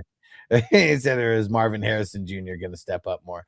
I mean, I feel like a third year breakout for Marvin Harrison is coming. I really do. But I do think that Michael Wilson is still going to be solid as well. Like, I mean, you can't take away what he did last year. And like, he's going to get utilized more than he did at the beginning of the season last year because he just wasn't getting used a lot in the beginning of last year. Yeah, I'm buying both receivers. Right now, I think you're paying top dollar for Michael Wilson. So I'd rather sell Michael Wilson unless I can get him at a discount. But Yeah. Marvin Harrison's like right in that same range. But he has so much more talent. He has, like you said, he could break out in his third year. But what's to say it's not his fourth year and you can get him even cheaper during the season? Because imagine a Marvin Harrison Manning connection again. Yeah, that'd be crazy. Like Arch Manning goes to the Cardinals, and then Devontae Adams didn't even have a breakout year until he was in his fourth year, or was it fifth year? It was either fourth or fifth, man. So yeah, I guess I can't even remember, but he was a second rounder. You know, like I mean, went to a small college, and yeah, he didn't do shit until his fourth, fifth year. It was like Jordy Nelson, right? Who was like balling like over there. Yeah, like, there's before he started. Crispy said, where are you rating Hurst? Ted Hurst? Yeah. For rookie drafts? I'm assuming amongst rookies. He's one of my most owned. He's one of my most owned players. I've traded for him the most. Like when I'm on in a draft and someone's at the 207, 208, 209. Mm-hmm. I'm doing everything I can to trade. I traded Rashad White straight up for Ted Hurst. Okay. At the 208. I traded Jerry Jeudy at the 212 straight up to get Ted Hurst. And that may seem like a lateral move, but I believe in Ted Hurst's upside over Jerry Jeudy in his sixth year. Mm-hmm. Hasn't done shit but drop balls. And he's on a bad offense that just drafted 2 elite wide receivers in the first, second round. Yeah, Jerry Jeudy's gotten screwed, man. He's been with bad quarterbacks. He had one good year. There was one good year where it was hopeful for him, but he just drops too many passes. I think he has like a 55% catch rate. 55! Bam! I don't know what happened, Jamie. Yes. You started going blurry. Yeah, that's it's all you people smoking weed. I'm not the one blurry. Your eyes are blurry. I'm not blurry, you're blurry. And Tony said no such thing as a perfect ranking list of just opinions. For sure, man. That's why I really don't like doing rankings. But I do have a fucking fat ass rankings list that I keep dominating over the years, every single year. Yeah, I'm off on a few here and there, but I've learned and I've grown. I'm not going to go after the Roshan Johnsons of the world just because I hope. No, I'm actually looking at it through like a magnifying glass now. Like I learned my lesson. I mean, it was a joke, for a while. Like, I mean, just ranking him as high as you were ranking him. We all knew that part of it was a joke. But I will tell you, though, I mean, even like I'm trying to think of the guy's name, the guy who would do the Tequila Thursdays. Damn it, what the fuck was his name? I'm sure he's still doing shit. He was the guy who was like working out and had a sword. Damn it, what is his name? But he seems like a real degenerate is what he seems like for like, the casual like people. And I just remember like he would just beat the drum of like certain players, and no matter what, those guys were still just like must starts. They were always ranked real high, and it's like hard to take anybody seriously who doesn't change their opinion as new information comes. Because fantasy football is fluent. Like you learn every single day something new, and that's Yeah. going to change opinions. It's like Bruce Lee, man. Imagine a full cup of water, and he has a cup of Coke, and he starts pouring the Coke into the water, and it overflows, right? It's Mhm. diluted. If you dump out that water and you dump in the whole glass of Coke, that's what we want. We want to transfer the best information as pure as it can be in its form. Be So watching you have to change, man. Hell yeah, man, because there's so many variables. I think that's what it is people don't adjust like with the variables because they could literally change from week to week. Literally depending on everything, the defense that you play, the D line that you're going against, the linebackers you're going against, the DBs you're going against. Then on the other side, the offensive schemes that you're going against and deploying. Like that's what's cool about fantasy football because there's no one strategy that's going to win you anything. Like if you just do the same strategy for every draft and you win one of the leagues, there's no guarantee that all those other ones are going to win as well. And that's why I say you do the most leagues possible. Like I'm in 30 plus dynasty leagues. I do like 5 charity tournaments. I do Alex's big tournament that we're drafting right now. And I usually do what 10 to 20 leagues nowadays at least. You got to diversify.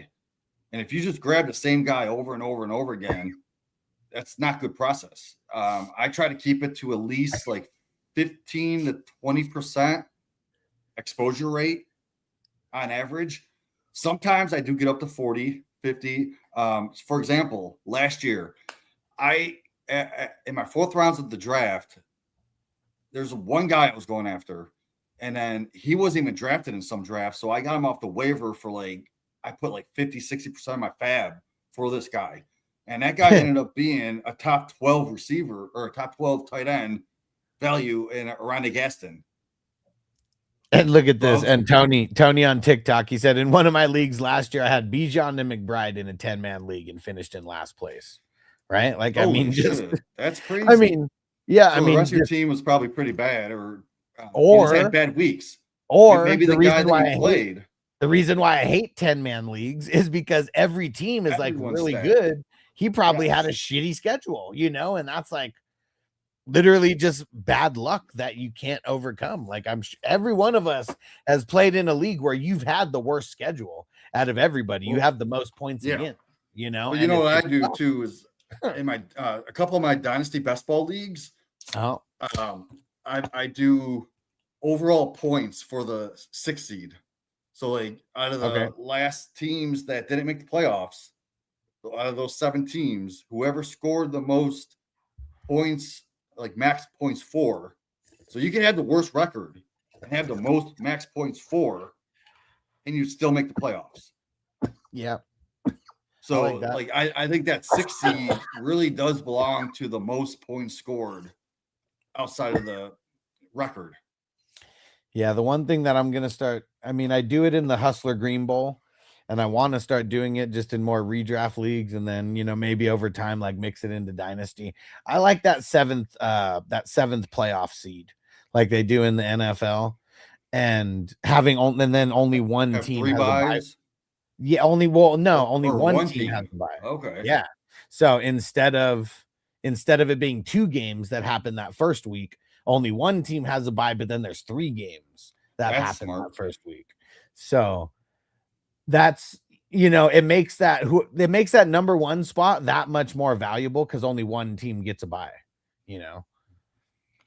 I just sent you that song. I'm gonna throw a super chat. Anyone on TikTok, come over to YouTube so you can actually see use super chats. But I'm gonna send you a super chat for a song that I just sent you. You're the man. I'm gonna go download it right now. All right. Well, let me throw. This is the one that you just finished. Yeah, just finished. It's called Leak Shot. It's a parody of Eminem's Kill Shot. Okay. So I wrote all the lyrics out according to how his flow goes, and then I just put music in it, and that's how it turned out. Cool. I think y'all like it. And Tony said, I never liked PPR leagues. He said, what if all your running backs can't catch?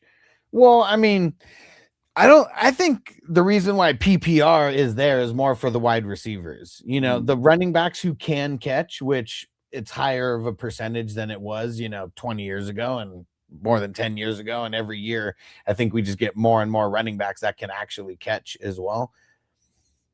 Like that's part of the strategy. I think it balances it out.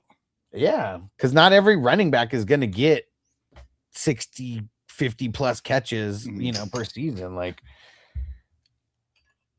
But no, I think it balances out because you have different types of players now. You have the long touchdown guys that are getting you 6 points plus the 1 and the yards, and then you get the people that are getting like 10 receptions in the slot. Running backs that don't catch passes, they still probably get 60% of the workload, 55, 60%. Yeah. So you're still getting the yards and the touchdown upside like Jordan Mason. Yeah. And Landon, he said, I'm in a 16-man league. He said, had the 16th pick and drafted St. Brown and McBride and finished 16th. Yeah. See, 16 team leagues are hard. You should have probably went quarterback. I mean, if it's super flex, yeah, it probably wasn't a super flex league. My mind goes straight to super flex every time. Mine does too, but now I'm just realizing, unless it's someone that I already know, I'm just assuming it's single quarterback. I'm assuming it's super flex until they mention single quarterback. Yeah. That's the new normal nowadays. Landon said the best choice was Herbert, though. And see, I guess it all depends on the scoring as well, too. I mean, I don't know, a guy like Trey McBride, you didn't come in 16th place because of him, I don't think he came in 16th place because of him. If you had Herbert, super flex, if you have Herbert on that team, he probably would have helped you win more. Yeah, like quarterbacks are more valuable at that point. And he even said all of them got took in the first round. Yeah. So that's what he's saying. He's saying the best choice at the time was Herbert. Yeah. That's what he's saying. Tony said there's a famous 32-man league. He said it's outrageous. He said that means no one's available on waivers. Yeah, I mean, I host a 32-teamer. Yeah, it's 32 teams. Yeah, it's really not, right? People off. I still find people off waivers. Because what I do is I stream DBs. I only have like 1 on my team or 2, and I just stream them every week and not waste a roster spot. I guess I assume Tony's talking about a non-IDP because there's not a lot of people on the offense from week to week. But I know in the one that I host, it's we have 5 offensive starters and 4 defensive starters. And real quick before I play a song, Jamie, Crispy said Boston, Bell, or Bernard. Boston, Bell. Oh, it's Boston for sure. I actually like Ted Hurst over Bernard. But Boston, yeah, I've taken Boston over all of those guys. And I already had Concepcion on that team. I'm pretty sure I had like the 108 or 107. I got Concepcion. And then I traded someone for like the 202, and Boston fell. Oh, it was 203. Boston fell to the 203 in a super flex. Damn. And I'm like, I can't pass Boston up. There was just too much value there. For sure. All right. Thanks for the super chat, Jamie. I just downloaded the song. About to pull it up right now. It's quick. It's like 3 minutes. You sound like a scrub. When your wave of claims become your prayers, you done. Tony said I didn't know it was soccer season. Bro, only assholes call it soccer. It's called football, okay? Turn up a little bit, man.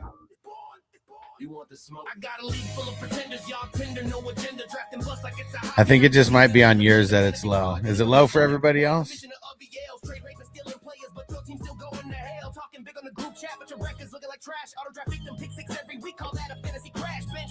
Satelliter, what up, bro?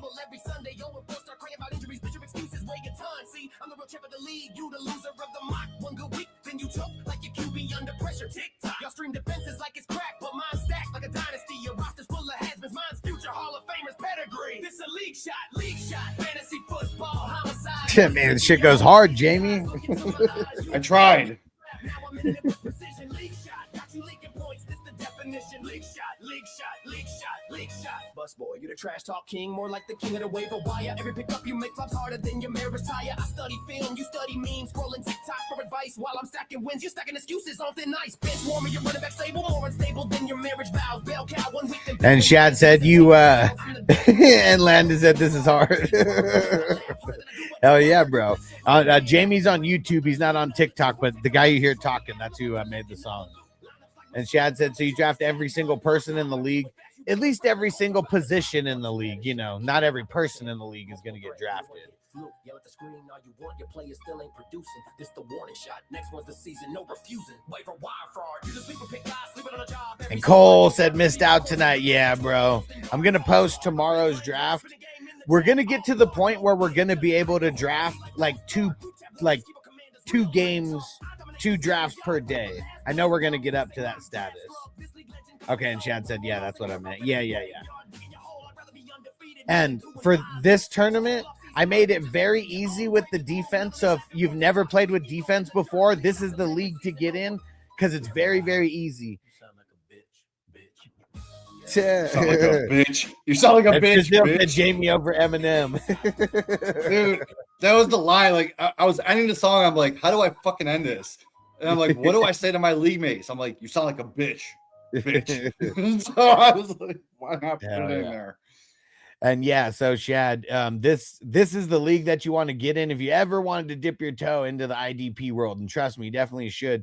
I have made it very easy to where you only have to draft 5. You only have to start 5 defenders, and they can literally be any position. And so for me, I usually draft like 10 or 11, and it's not that hard to draft 10 or 11. You want to get a mix of linebackers and DLs, like the defensive ends, and throw in a couple DBs in there that play safety closer to the line, like those nickel DBs. Because those could be gold. Those could be 20+ points every week. And Tony said, been watching NFL since '92 and been playing fantasy since 2003. How about y'all?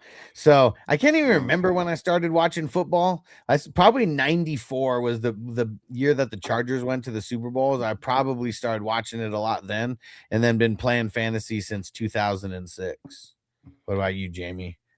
I started. Let's see. I was born in '82. My first game that I actually remember watching was when I was like 3 or 4 years old, and we used to watch every single game from when I was like 3 all the way up until what I remember, like teenager. But I didn't start playing fantasy football until 2004. My first ever pick, my first ever league that I played in, I won. I won most overall points, and I won the championship. Nice. I had the 101, and I had no idea who to pick. I went to the store. I got the magazines. It was showing LaDainian Tomlinson or Priest Holmes, and I was like, I don't know which one to pick. My buddy that invited me to the league, J-Man shows up on the show a lot. But J-Man was the guy who got you into fantasy. That's cool. Yes. So I worked at his aunt and uncle's pizza place when I was in my 20s. Okay. I used to cook the grill. He was the front end manager. He's like, hey man, we're about to do a fantasy football league. We got a spot open. I'm like, okay, I'll do it. Nice. And he guided me, man. Like he showed me how to kind of build a team and shit. But after the 3rd round, he was like, you're on your own now. He had me pick LaDainian Tomlinson 101, the 212. He had me pick Terrell Owens, and 301. He had me pick McNabb, who was the McNabb and Owens connection. They had like a record-breaking year. Nice. And Yeah. then, so like I remember also having like a Tony Gonzalez, I think, next pick, or one of the top tight ends. 7th round, I took Musin Muhammad because I did my research. And I'm like, Musin Muhammad playing behind next to Steve Smith. And Steve Smith was like a top 3 projected that year. Yeah. But I took Musin Muhammad, the number 2 in the Panthers offense, in the 7th round. Nice. He ended up as a top 10 overall scorer in this format. He was like the number 2 wide receiver on the year. So that right there won me my league. Yeah. And Tony said, if you had to guess what year fantasy football began, what would you say? Wasn't it 1969? 69, dude. It was either 67, 67 or 69. Because I think it was the Raiders. Raiders front office, yeah. Yeah, the owner put together a league with like 8 of them or 8 of the owners, and they just picked people. And you know why? Part of it. You know why? It's because they hated their team so much that they were like, wouldn't it be cool if we could just draft anybody and get anybody on our team that we wanted to and not just our team that sucks? That's so funny, man. Like, shout out to the Raiders for having a team that sucked back then. And yeah, because I mean, it's crazy because like the way that I got introduced to fantasy football, also at a restaurant, it was when I worked at Subway back in the day. So what happened was I got arrested 2 times in the same year. I got arrested the day of the Super Bowl, and then I got arrested the opening Thursday game of the season. And I had to stop doing everything that I was doing. And then I started working at Subway. And this random dude was like, hey, man, we're drafted. Like, this is already after the season drafted because I got arrested when the season, like the day the season started. And I had to stop doing everything. And I had a friend that worked at Subway, and he got me a job just so I can start getting some money to pay for lawyers and shit. And then I got introduced to fantasy football. I don't even remember the guy's name. Like, he was only in my life for like a couple months. I don't even remember. Now, let's go back in time. So, like, imagine the Raiders didn't suck and they didn't come up with that back in the 60s, right? What up, Cali Jam? Dude, I posted the link in the chat. All right, sounds good, Brown. You'll be first on the grade. If anybody else want one, yep, Cali Jam, you'll be next. Brown's on the clock. Cali Jam, peanut butter and jam. Brown is always on the clock. But no, think about this though. Like, the Browns suck so bad the past 20 years, right? 25 years. If fantasy football wasn't invented by the Raiders in the 60s, there's a world that we could live in where fantasy football wasn't even created until 2000, 2005. Yeah, it'd be crazy. So we'd only be 20 years into fantasy football. Tony said, I bet Taylor Swift doesn't even like football and Travis Kelce doesn't like her music. You know what's crazy? I saw that Travis Kelce and Taylor Swift, they're getting married at Madison Square Garden, and they're selling tickets for you to be in attendance for their marriage. Yeah, that's a cash cow, man. How crazy is that? It's a fake ass marriage, dude. They're only done it for the money. They're only doing it for the money, man. I honestly, I don't even think Travis Kelce is gay. So why would he want to marry a man? At the end of the day, man, how many marriages, if we put a percentage on it, how many marriages happen, for money just in general? Well, think about it. They're like Taylor Swift's one of the most money-making musicians, right? Kelce, no fucking way. Millions, Landon, millions. hold on. Landon, he said, this is crazy timing that you mentioned this. He said, my aunt is literally selling her jewelry for a ticket. That is insane. Like, the tickets, like, to buy, like, close as hell. I mean, yeah, I'm pretty sure they were like 10,000 plus. And like, I don't even know how much the nosebleeders were, but I know they were like hundreds of dollars. They weren't like $50 for the nosebleed tickets. Cali Jam said she's worth $1 billion. I mean, Travis Kelsey's the one who's he's the one who's trading up as far as like, finances. That's for sure. Well, what I think is going to happen is they're going to have a baby, and this is going to be a super baby. It's not going to be the real baby. Like she's going to fake her pregnancy, but they're building a lab version of Kelsey and Swift together, and it's going to be the face of the NFL 20 years from now. And he can also sing. It's going to be the next big thing. We're going to have a Kelsey Swift baby, and he's going to play tight end, quarterback, running back, and wide receiver at the same time while he's blocking for himself on the offensive line. Yeah. And Tony said Taylor's had about 1 million ex-boyfriends. Why would anybody want to marry her? I mean, just like what we're talking about. I'd marry her for the money. I mean, Alex, I'd marry you for the money. I mean, wife. That's what we're saying, man. I mean, a lot of marriages happen for money. Like either way, like I mean, it's like Taylor Swift is trying to get to Michael Jackson status, and I think no one will ever get up there. No, I said trying. Like she's not gonna succeed, but trying. And Beyonce tried too. She didn't make it. No one's gonna make it, man. Like, yeah, she got exposed. Michael Jackson's been dead for 17 years, and he's still he's number dead. one. He's number one on Spotify right now, and Spotify didn't even exist when he was alive. That's just crazy. I really wish Michael Jackson would have kept doing those interviews as Dave. Do you remember after Michael Jackson died? And then he walked out of the ambulance. You've seen footage of him walking out of the ambulance after he died. And then a few weeks later, he was on the Jay Leno show or whatever the fuck it was. What the heck? As Dave. So look up Dave. That is Michael Jackson in a character mask. And he just disappeared after that. Oh, man. And Landon said, no, Drake's ahead by 1 billion listens. Nah, man. Nah. Oh, fuck. Drake. Name one Drake song. I'm sure he could name a bunch. I mean, but Drake, any average listener, name a Drake song, and then I ask the same question: name a Michael Jackson song, Thriller. But like Drake, I think he just dropped like 3 albums at once, or like something like that. Like I don't even know what it was. I think he dropped a triple album or something. But like, yeah, he was only on Spotify at number 1 for like just the day that it dropped, and then it went back to Billie Jean being back at number 1. And how many years ago was that? Or was that recently?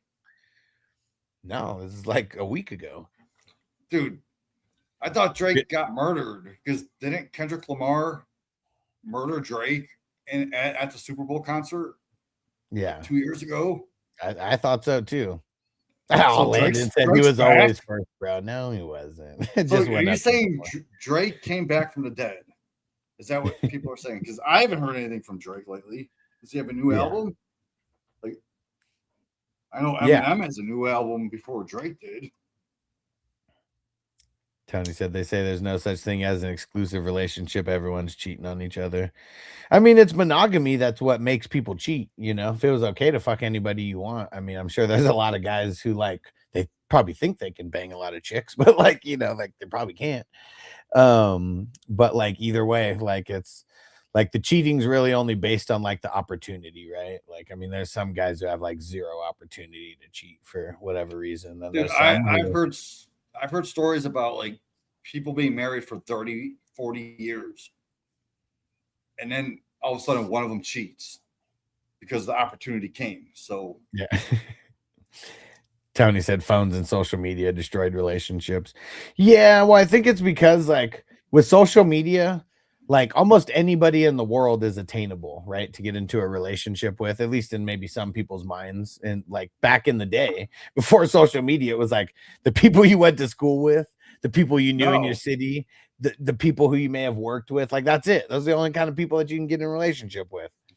Or you pay for overseas women, like Vietnamese people coming over. Russian mail order brides, right? Yeah, that's it. Russian mail order brides. Yes. Antonia, what did you say? So I thought Kendrick Lamar and Travis Scott were NBA players. It sounds like NBA names. So I can't name one Drake song. I don't like modern music. And Yeah, and fuck then Drake. Landon, he said that the Kendrick diss album was butt. I mean, I really don't like either one of them. So it's like people can get into that and they're like, this was the greatest like rivalry ever.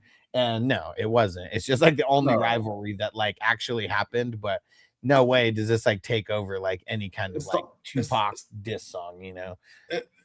Not even that. Like the people are thinking now, so it's the newest rivalry, but it doesn't even compare to like even what 50 Cent did to a bunch of Yeah, people. like 50 Cent and Ja Rule. Ja Rule, Destroyed Ja come Rule. on. Like they even went after Jay-Z, didn't they? Yeah. You know what's The whole funny is like 50 Eminem. Cent back before he made Get Rich or Die Trying, he was doing a lot of mixtapes in New York. And I can't remember the mixtape name, but I remember one of my friends bought it for me in high school. She just like, I don't know, she saw it and was like, I know you like 50 Cent, but check this out. It's one of his mixtapes. And like he dissed everybody. Like he was trying to get anybody to just respond to him at all. Oh, It was speaking of like that, I do not even know what the song was called. I don't even know where the hell that album is, that CD is. But does anybody know what the 50 Cent song was called that he dissed everybody and it was on a fucking mixtape in the 90s? yeah, And look Landon that said, I up. respect Michael Jackson, but I just prefer Drake. Oh, I mean, that's fine. People can prefer what they prefer. I'm just saying, I think that what we were started by saying was like, no one's like as famous as Michael Jackson. That's what we were saying. But I do think Michael Jackson's music is a bit overrated. Well, it's a bit overrated because you like a sound now versus then. But I mean, yeah, it can't be. You can't be overrated when literally 2/3 of the world is like rocking with you. Probably even more than 2/3 of the world. They said when he died that like 3 billion people watched the funeral, and there was only 4.8 billion people in the world at the time. You keep saying when he died, he's not dead, dude. He has a lot of costumes. And Landon said the massacre that was dropped in 05. I mean, I don't know. I've yet to listen to any like Drake album. And Callie Jam said Mama Fanning, it's all good. I found it, dude. Okay, so I did this 50 Cent type track.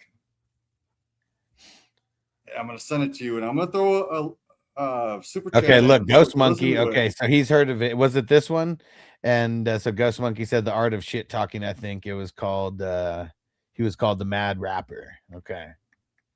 Oh, Landon said it dropped in 05. No, not the one that I'm talking about. Because this was pre Get Rich or Die Trying. This was in the 90s when he was still just a fucking mixtape rapper before he signed to what's it called? Shady. What I don't even remember.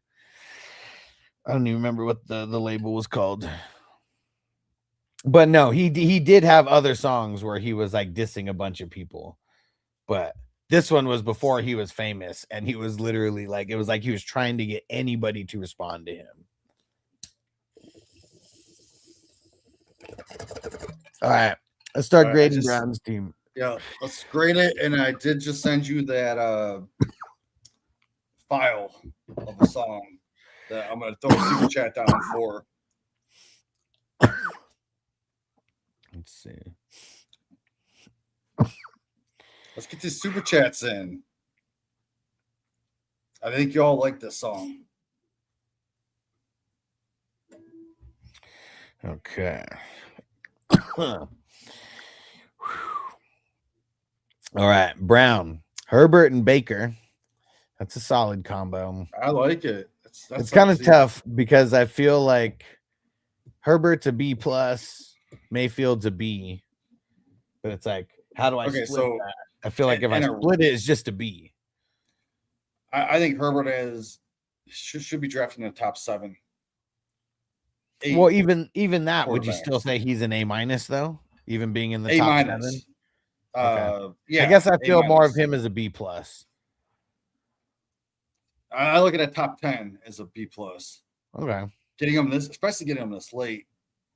That Baker, like in that. I mean, it was at the 20-ish 4-2. I range. mean, I don't think that was. You think the 4-2 is late to get him at? I think Herbert should be going in the early second to mid second round in a super flex. Because he went as QB9.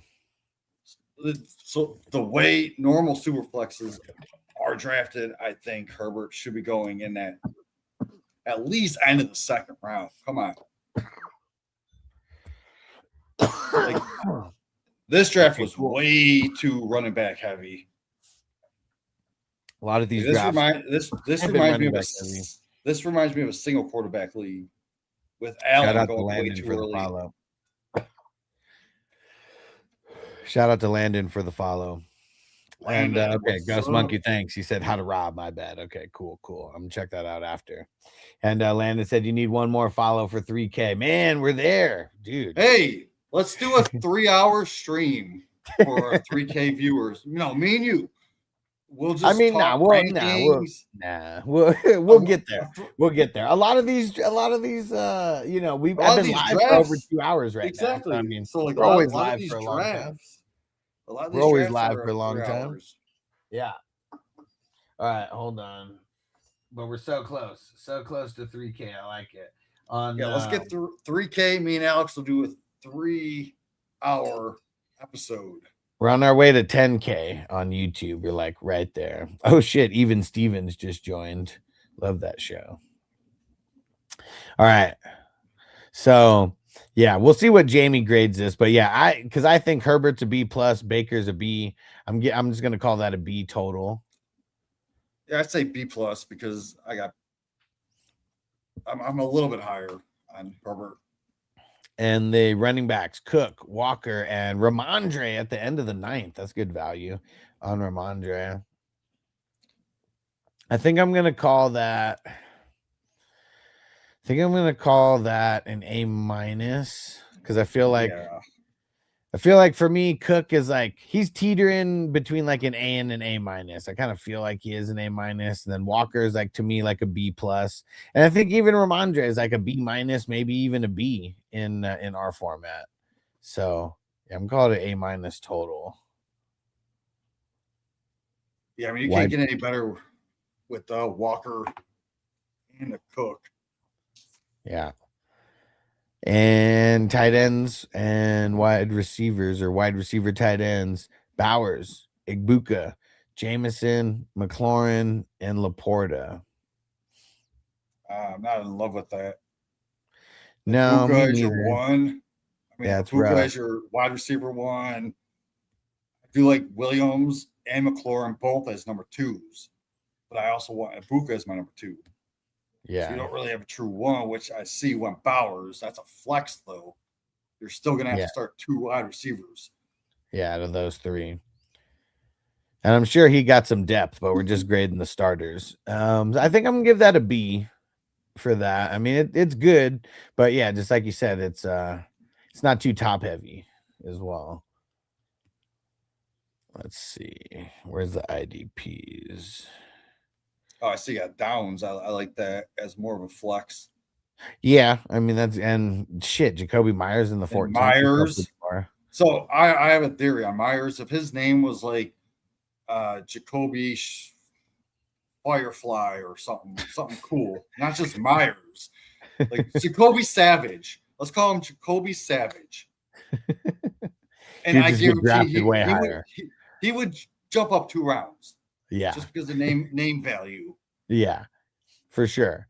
So let's see this IDP for Brown. So he's got Nakobe Dean, TJ Edwards, Micah Parsons in the 20th round. See, like for everyone who's watching, like this is where he'll get drafted if you don't draft him higher. Like he'll go in this type of range.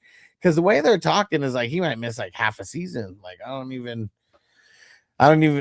know like what's true with him. I'm usually not the guy drafting him anyways, but yeah, it's kind of crazy. Dynasty, he's still up there.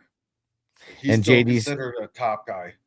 And JD said, wait, he got Bowers and who at tight end? He got Laporta at tight end in the 10th. And in this format, we have there's 4 total flex spots. And I guess there's 5 total flex spots. But one of them is a super flex. So there's 4 spots where you could play tight ends. There's no like individual tight end spot, and it's tight end premium. And then Nicomon Worry, and then Grenard. I've seen way better out of you, Brown. Yeah, This kind of ugly by impressed. your standards. No, not impressed, dude. You need to rewind and go back into the past and repick some of these. I'm gonna give that a B. I was gonna say B minus. I'm not really impressed. I like the Nicomon Worry pick. I mean, that not gonna lie, that's nice. But yeah, I mean, Micah Parsons and Grenard, I mean, they're lowering this for me for sure. Yeah, I'm gonna call it a B though. And Landon said Florney that low is where did Florney go? Where'd he go? Oh, at the 29th round. Whew, yeah. I mean, that's usually where he's going though. Super late like that. And Crispy, would Crispy say so? I really want to know if the super baby will ever have a big head with no ass. What we out? Yeah, like I mean, you just see like Travis Kelce's like former girlfriends, and you know, some sisters with some curves, and then it's like Taylor Swift just like aboard. Just aboard. That's it. And Jamie, thanks for the super chat, bro. We're gonna. Let's see. Let's do. Let's finish Browns. Yeah, let's finish Browns, and this is a badass song that y'all need to hear. Throw in a super chat. Let's see. Okay, so how did this all shape out? So it was, at least for me, a B, an A minus, a B, and a B. So up 2, that's an 87 total. So a B. I'm going to put it on the lower side at the 84, but still a B. Yeah. Well, there we go. You got Brown.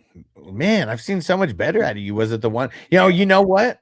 He was multitasking. He was playing Phase 10 with his family at the same time. That's what was going on. Fuck is Phase 10? I have no idea. I have no idea. Like I picture a space game where you guys are shooting lasers at each other. Pew pew pew. Brazil, you the man. Thanks for throwing in those gifts on TikTok. Some roses, a donut. I don't know what the heck that is. And we got the goat. Yeah, you the man. I appreciate you, bro. Yeah, we're about to hear some shit right here after Brown's grade. And Brazil said better grade from last night. There we go. Okay, so you'll be after Cali Jam. Cali Jam's gonna be next, and then Brazil, you're gonna be after that. But we're gonna play this song, this Jamie song right now, Smoke Another Bowl, and then we're gonna get into Cali Jam's grade and your grade. Tony said, guys we never heard of shouldn't score TDs. It's bad for fantasy. We hate it, man. We hate it. I'm with you. I'm with you. All right. Leads back down. Yeah, leads back down. And if we're grading you guys, throw in the super chat. Support our dude Alex at the 420 Hustler. Cali Jam said Peyton Wilson was an accident, but could have been worse. All right.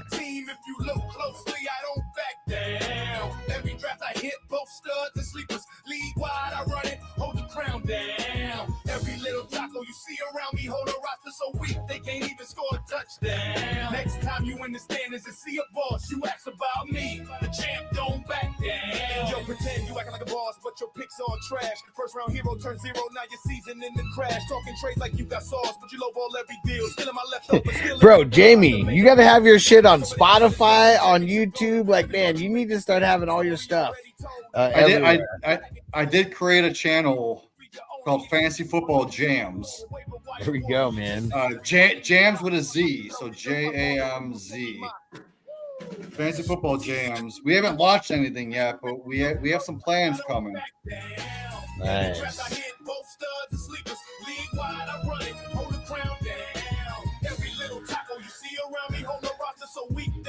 Fucking tacos.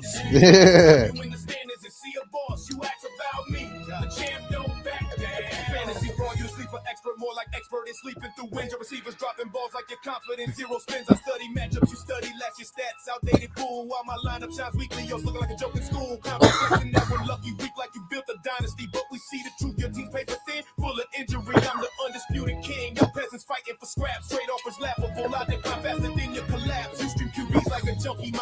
living every Sunday. Part 2 some perching trophy vibes. I'm taking all the money. You really thought you could hang now? I've been running this league. You just here for the participation tag, screaming at the TV, still losing every matchup. This the first warning. Next one got you packed.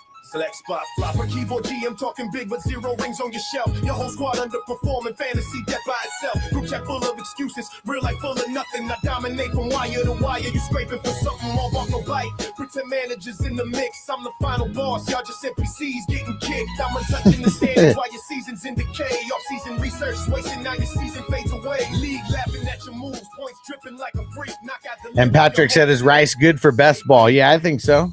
Oh yeah, especially at his price. No coming back. Season's over. It's a wrap. You're done. Slaughter, no playoffs for you. Sucker. The fuck out. Yeah. Dude, Jamie. I The feel like I song need is to speed badass, that up a man. little. I like that. I feel like the ending needs to be sped up a little bit. So I might rework that. Yeah, man. Shit's fire. Shit is fire. All right.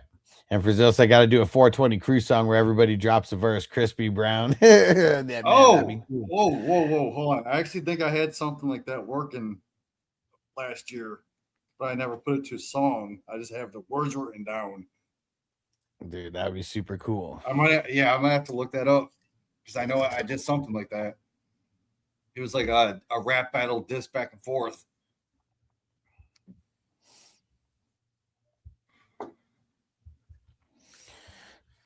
And Brown said, "Ha, love you guys. Hell yeah.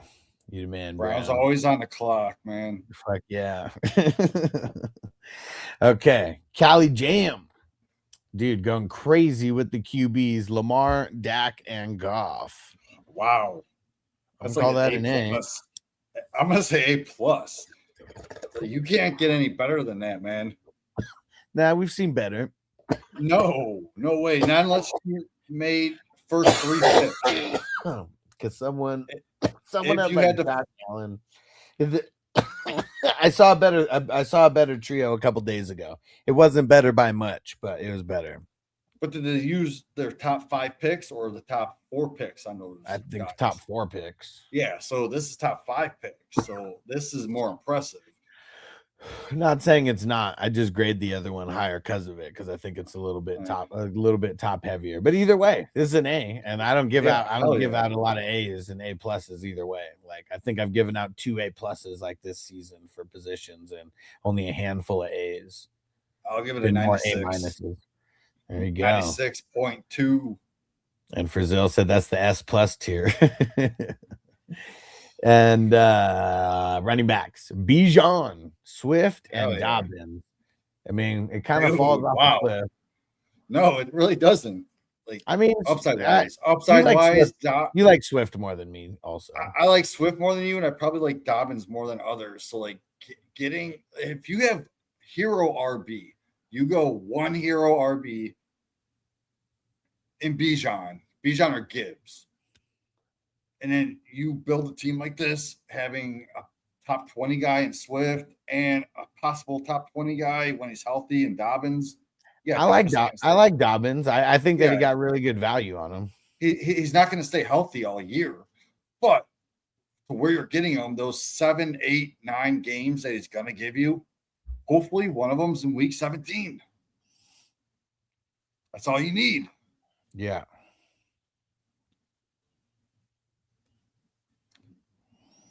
So I like it. I'm going to give it an A minus, B plus area, like 80, 88 to 90. Yeah, that's what I was going to give it a B plus. And wide receivers and tight ends, McBride, Flowers, Metcalf, Parker Washington, and George Kittle is in the Kittle Shakur in that as well.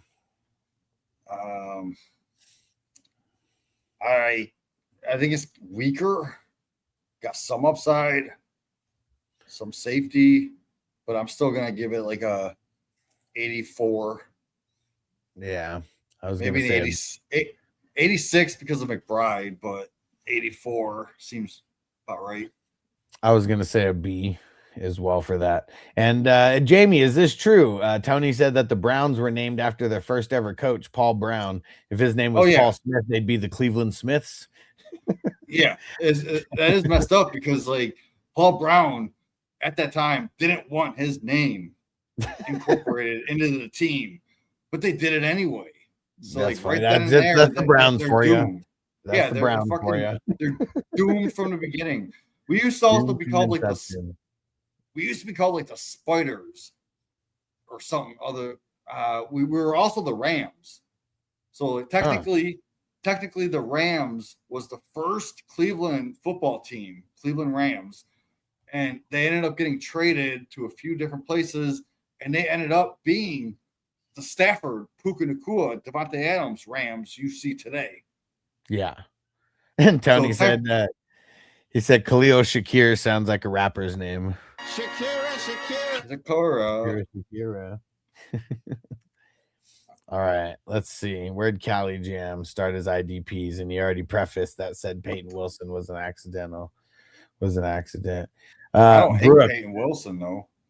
Brooks, Olakun, the Landman, dude. You got Landman hella late. Compared to where we've seen him go a lot. And then Eric Wilson, and then Peyton Wilson. Yeah, Peyton Wilson definitely shouldn't be in the top 5 just because you can get him later. But I like the Frankie Louvu and Ellis. I mean, you got a couple rounds later also. I mean, I like his depth. So I'm giving it an A- because of Peyton A-. Yeah, because of Peyton Wilson, I'm giving it an A-. Had you had someone else in there, I don't know who, I'd probably give it an A. But yeah, A-. And dude, you got Landman so late. He usually goes a lot earlier than 7. Yeah, that's a great value. I mean, he should be looked at as like a top 20 guy easily. No. To me, top 10. I mean, you look at that spot for the Rams that they've, I mean, I know it was Bobby Wagner before him, but let's keep going back, and like that spot produces like so much points. So I just redid my IDP rankings, and we talk about Landman. He's my 14th. Yeah. Okay. Who do you have above him? Let's hear your top 13. Okay, so we're doing a countdown. No, just go from 1 to 13. No, I'll go from 14. So Landman, Fred Warner, Cashman. I got Zach Bond. I got Nick Bolton. I got Alukin, Jones, Schlesinger, Roquan. Anderson should be up there. Hutchinson, I believe, should be up there. And then like Jordan Brooks, Garrett, Campbell. Like those are just the guys I'll name them in my top 12. Okay. Oh shit. Crispy said 16 minutes left in 152. Fuck. Uh-oh. Thanks. Didn't even know I was on the fucking clock over there. Go make a pick, dude. We'll help it. We'll make it on air. Just made it. Who'd you pick? I took Justice Hill in the 27th round. That's a good value. Thanks, Crispy. Got it right in time. And Brazil said, where can I get y'all IDP rankings? I mean, I think Jamie's going to send them to me so I could put them on Patreon at 420crew.com.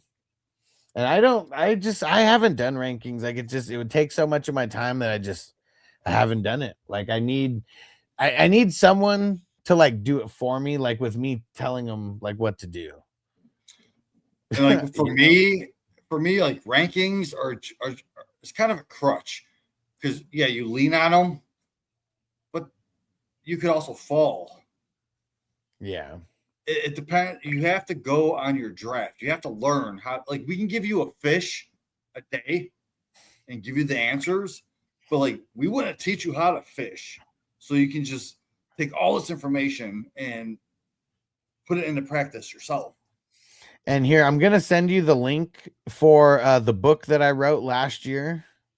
And it's more about drafting philosophy than like players to draft. Because I feel like the draft philosophy is like way more important than like the players to draft, because the players to draft change in every single draft that you're doing based on, where you're drafting, who's drafting next to you, like all these things, like it changes. And that's why I like to put my rankings in like a tier based. So I have an idea of like 4 or 5 players that I would lump into one tier. And you have to play your draft board because if you play your board right, we're playing chess, not checkers, right? And I'm getting the link right now. And it's a digital book. I mean, it's so expensive to actually like do a run of like physical books, but I feel like this one is so good that eventually we might be able to get to it. And it's only $10. That is it. And this is something that will it'll get the gears turning in your brain for sure with just everything that you need to be doing. And it's the Fantasy Football Draft Mastery book is what I coined it. And here's You the know, link. I could even add a couple chapters that you could do as add-ons. So if people want to read something I write, because I used to write back in the day, I haven't done it in like 3 years, 2 years. Well, maybe we just have to connect on another one because I don't want to add to this. I want to like create another one. Like Oh yeah, just like keep it Sure. going, and that'd be like the first in the series and just more and more as we go. Let's work on it, man. Like, let's create a fucking book. I'm down. Tony said that Tony said there used to be a lot of great tight ends. Now it's just not anymore. Yeah, it's lame. And Crispy says, dude's going to pause with about 20 seconds left on the clock in 28. Who is it? Who is it? Let me know. Kill a Cow said, love the McMillan pick. There we go. Let me see. Yeah, So let's fully grade Cali Jam now. So it was an A, a B, wait, did I say a B plus for the? No, I think I said a B for the running backs, and then a B for the wide receivers, and an A minus for the IDP. Man, that's still up 5, and that's still a 90. that's Man, a good team. Yeah. Yeah. So Cali Jam, I'm spreading you on my toast because I'm gonna eat you for breakfast on this team. You got an A, brother. That is nice, man. That is nice. All right, Frizzil, here we go. Quarterbacks, Hurts and Stroud.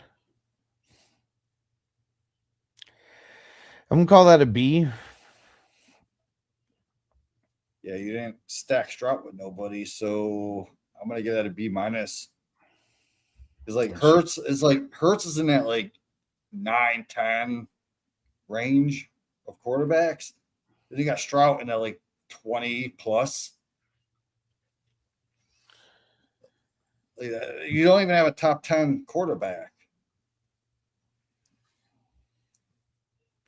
I mean, Hurts is definitely going to be fringe top 10, but fringe, yes, top 10, 12. So yeah, I'm not liking this. Especially you didn't get to grab a third one. I would have grabbed like Daniel Jones or someone. I'm gonna text him right now, Crispy. Let's see if we can shake it loose. And so yeah, this is running like backs. C plus for me. And the running back CMC, Brees Hall, Monty, and Tony Pollard. Dude, that's like borderline B plus A. Yeah. I feel like I want to that. give it.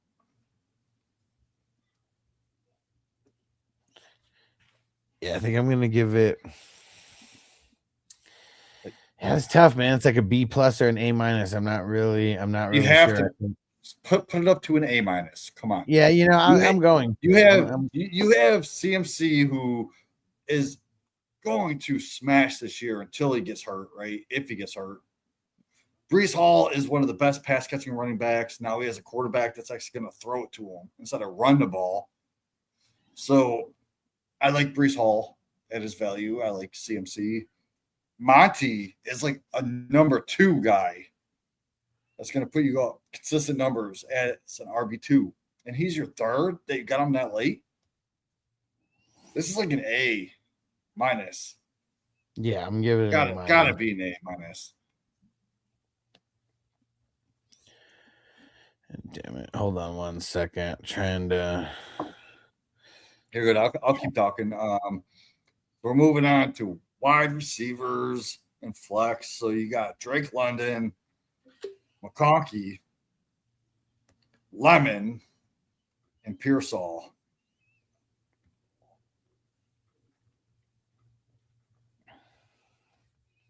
Drake London is definitely in that top 10 area. McConkey in that 15 to 20, right? Yeah, I feel like this is. Lemon's got the upside. Pearsall is the ultimate upside. I'd rather have Pearsall over Lemon because Pearsall is going to outproduce Lemon at the end of the year. And you got him 2 rounds later. So flip that switch. I'm going to give this like an A-. No, I can't give it an A-. B+.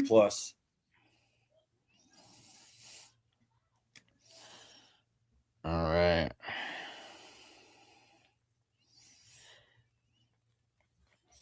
Okay.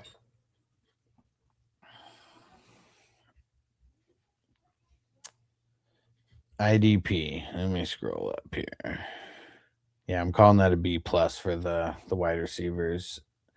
And so we got Sweshinger, Devin Lloyd, Bernard, Quincy Williams, and Montez Sweat.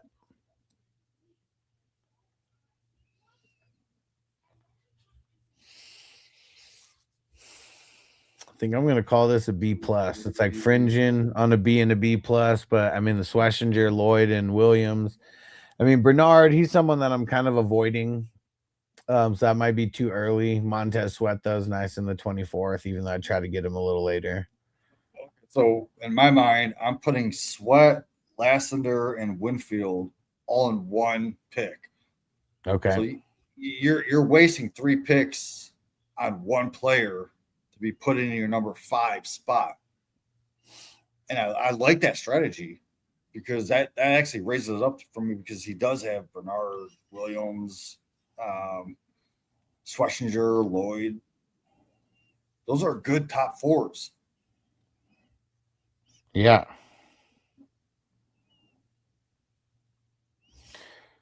So yeah, I'm calling that a B+. And yeah, B+, 100%. Yeah, and Cali Jam says he's been grinding 90, 91, 92 in the last 3 drafts for sure. And let's see how this shaped out. So we got a B, an A-, a B+, and then a B+. So that's up 4 total. 89. 89 for Brazil. Good stuff, dude. There we go. All right. Let's play this song. Did I already play it? I did not play it, right? The league's back down.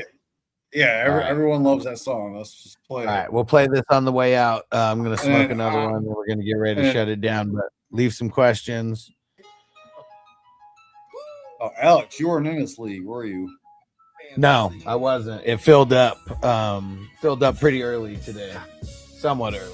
It's easy to see when you check my team. If you look closely, I don't back down. Every draft I hit, both studs and sleepers. League wide, I run it. I love 112 pick.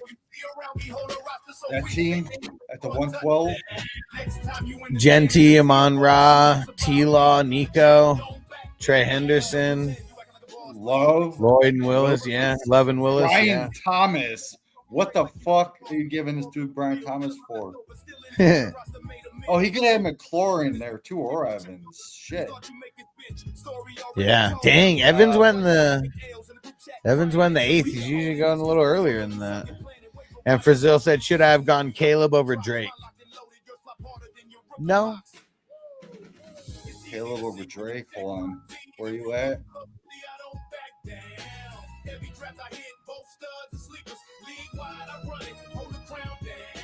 So he was the one that we just graded. So he's talking about Drake London at the 3.3 and Caleb went at the 3.7. Okay, so yes. I would have took Caleb at that pick.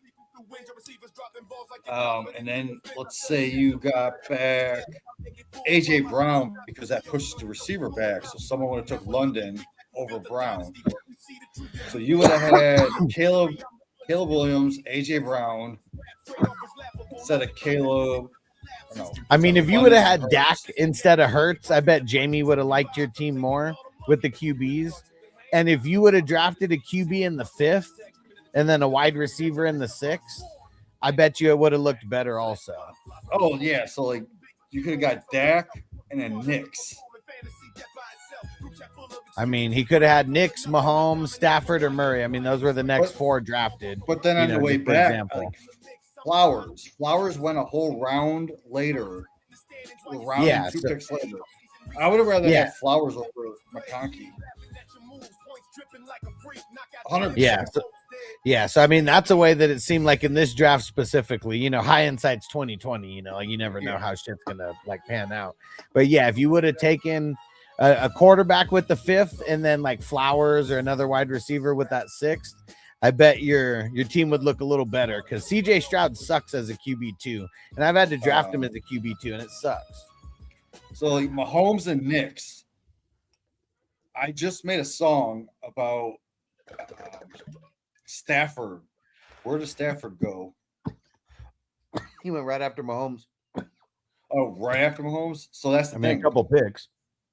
I wrote a song about Knicks going in front of Stafford. Like Stafford should be top 12. See where to get drafted here. 4, 5, 6, 7, 8, let me 9, find 10, 11, 12, 13, 14, 15, 16. He went at QB 16. 16. So like the consensus has him outside top 15, but he could be top 12. Yeah. I don't understand it. Here, I'm sending this to you right now. And what as we go out, it's called Stafford top 12. That's what I did. So who else teams we have to? That's it. Done. That's it. We're done. We're getting ready to get out of here. Yeah, let's go out on the song real quick.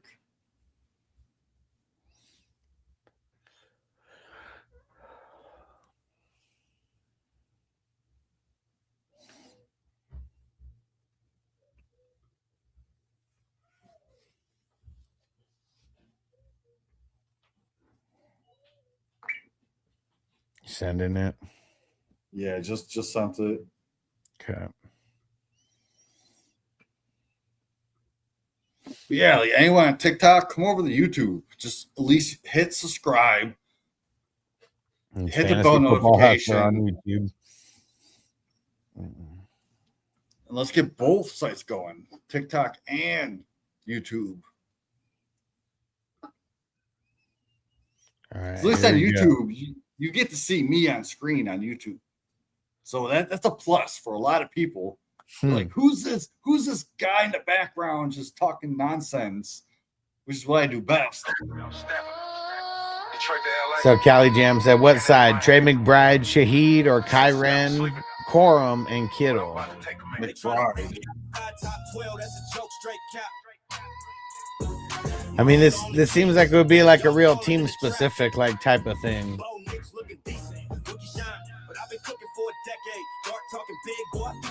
Yeah, I think I like the Trey McBride side a little more. Dropping dimes in the street, Super Bowl champ, ring on my finger, confetti in the air, come back king. 4th quarter pressure, I live there. Arm talent crazy, D-ball laser, 60 yards on the dime. These young boys fold in the pocket. I stand tall, never mind the time. Play through broken thumbs, back spasm, still slinging that rock while they hype the next big thing. Man, that consensus can suck my. For those that love my PC setup, I'm just going to bed right now on TikTok. You the man. All good, bro. Consensus wrong, media sleep. I've been balling since 09 for picking the draft, veteran killer and get up, put some respect on my line. Experience matters. I've seen egg coverage, egg blitz, adjust at the line, audible magic. Y'all still reading the scripts. Rams turn me loose. McVay and me, we lit up the league. Davante Adams keeping our core, but even without him, I feed the knees. Stats don't lie. 65K yards career, smoking over 420 plus TDs stacked like bricks. Playoff wins when it count. Y'all choke when the spotlight hits. They love to flash the new face, the TikTok highlight reel, but when the game's on the line, it's the gunslinger they feel. I got ice in my veins, fire in the throw, legacy steel. Top 12 locked in. Tell the haters how it feels. So how do you know when to take take a vet wide receiver over a rookie wide receiver when it gets to round 7 through 10. I'm usually just not taking a rookie wide receiver in those rounds. I'm just kind of avoiding them in those rounds. I mean, because we're talking about these drafts specifically, not, everywhere else. So, yeah. All right. Getting the hell up out of here. That song wasn't the best, but it was something that I wrote. We're good. Like, look, fuck Jamie, it. I'll put it out there, man.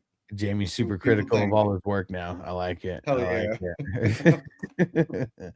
All right, guys, we're getting the hell up out of here. Jamie, thanks for coming through, bro. Everybody in the chat, appreciate you guys.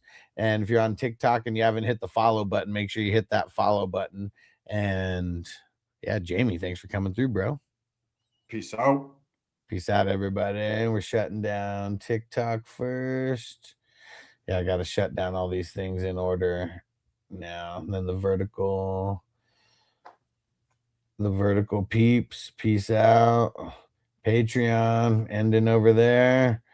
All right. And all the main channels. Peace out, everybody. We'll catch you later.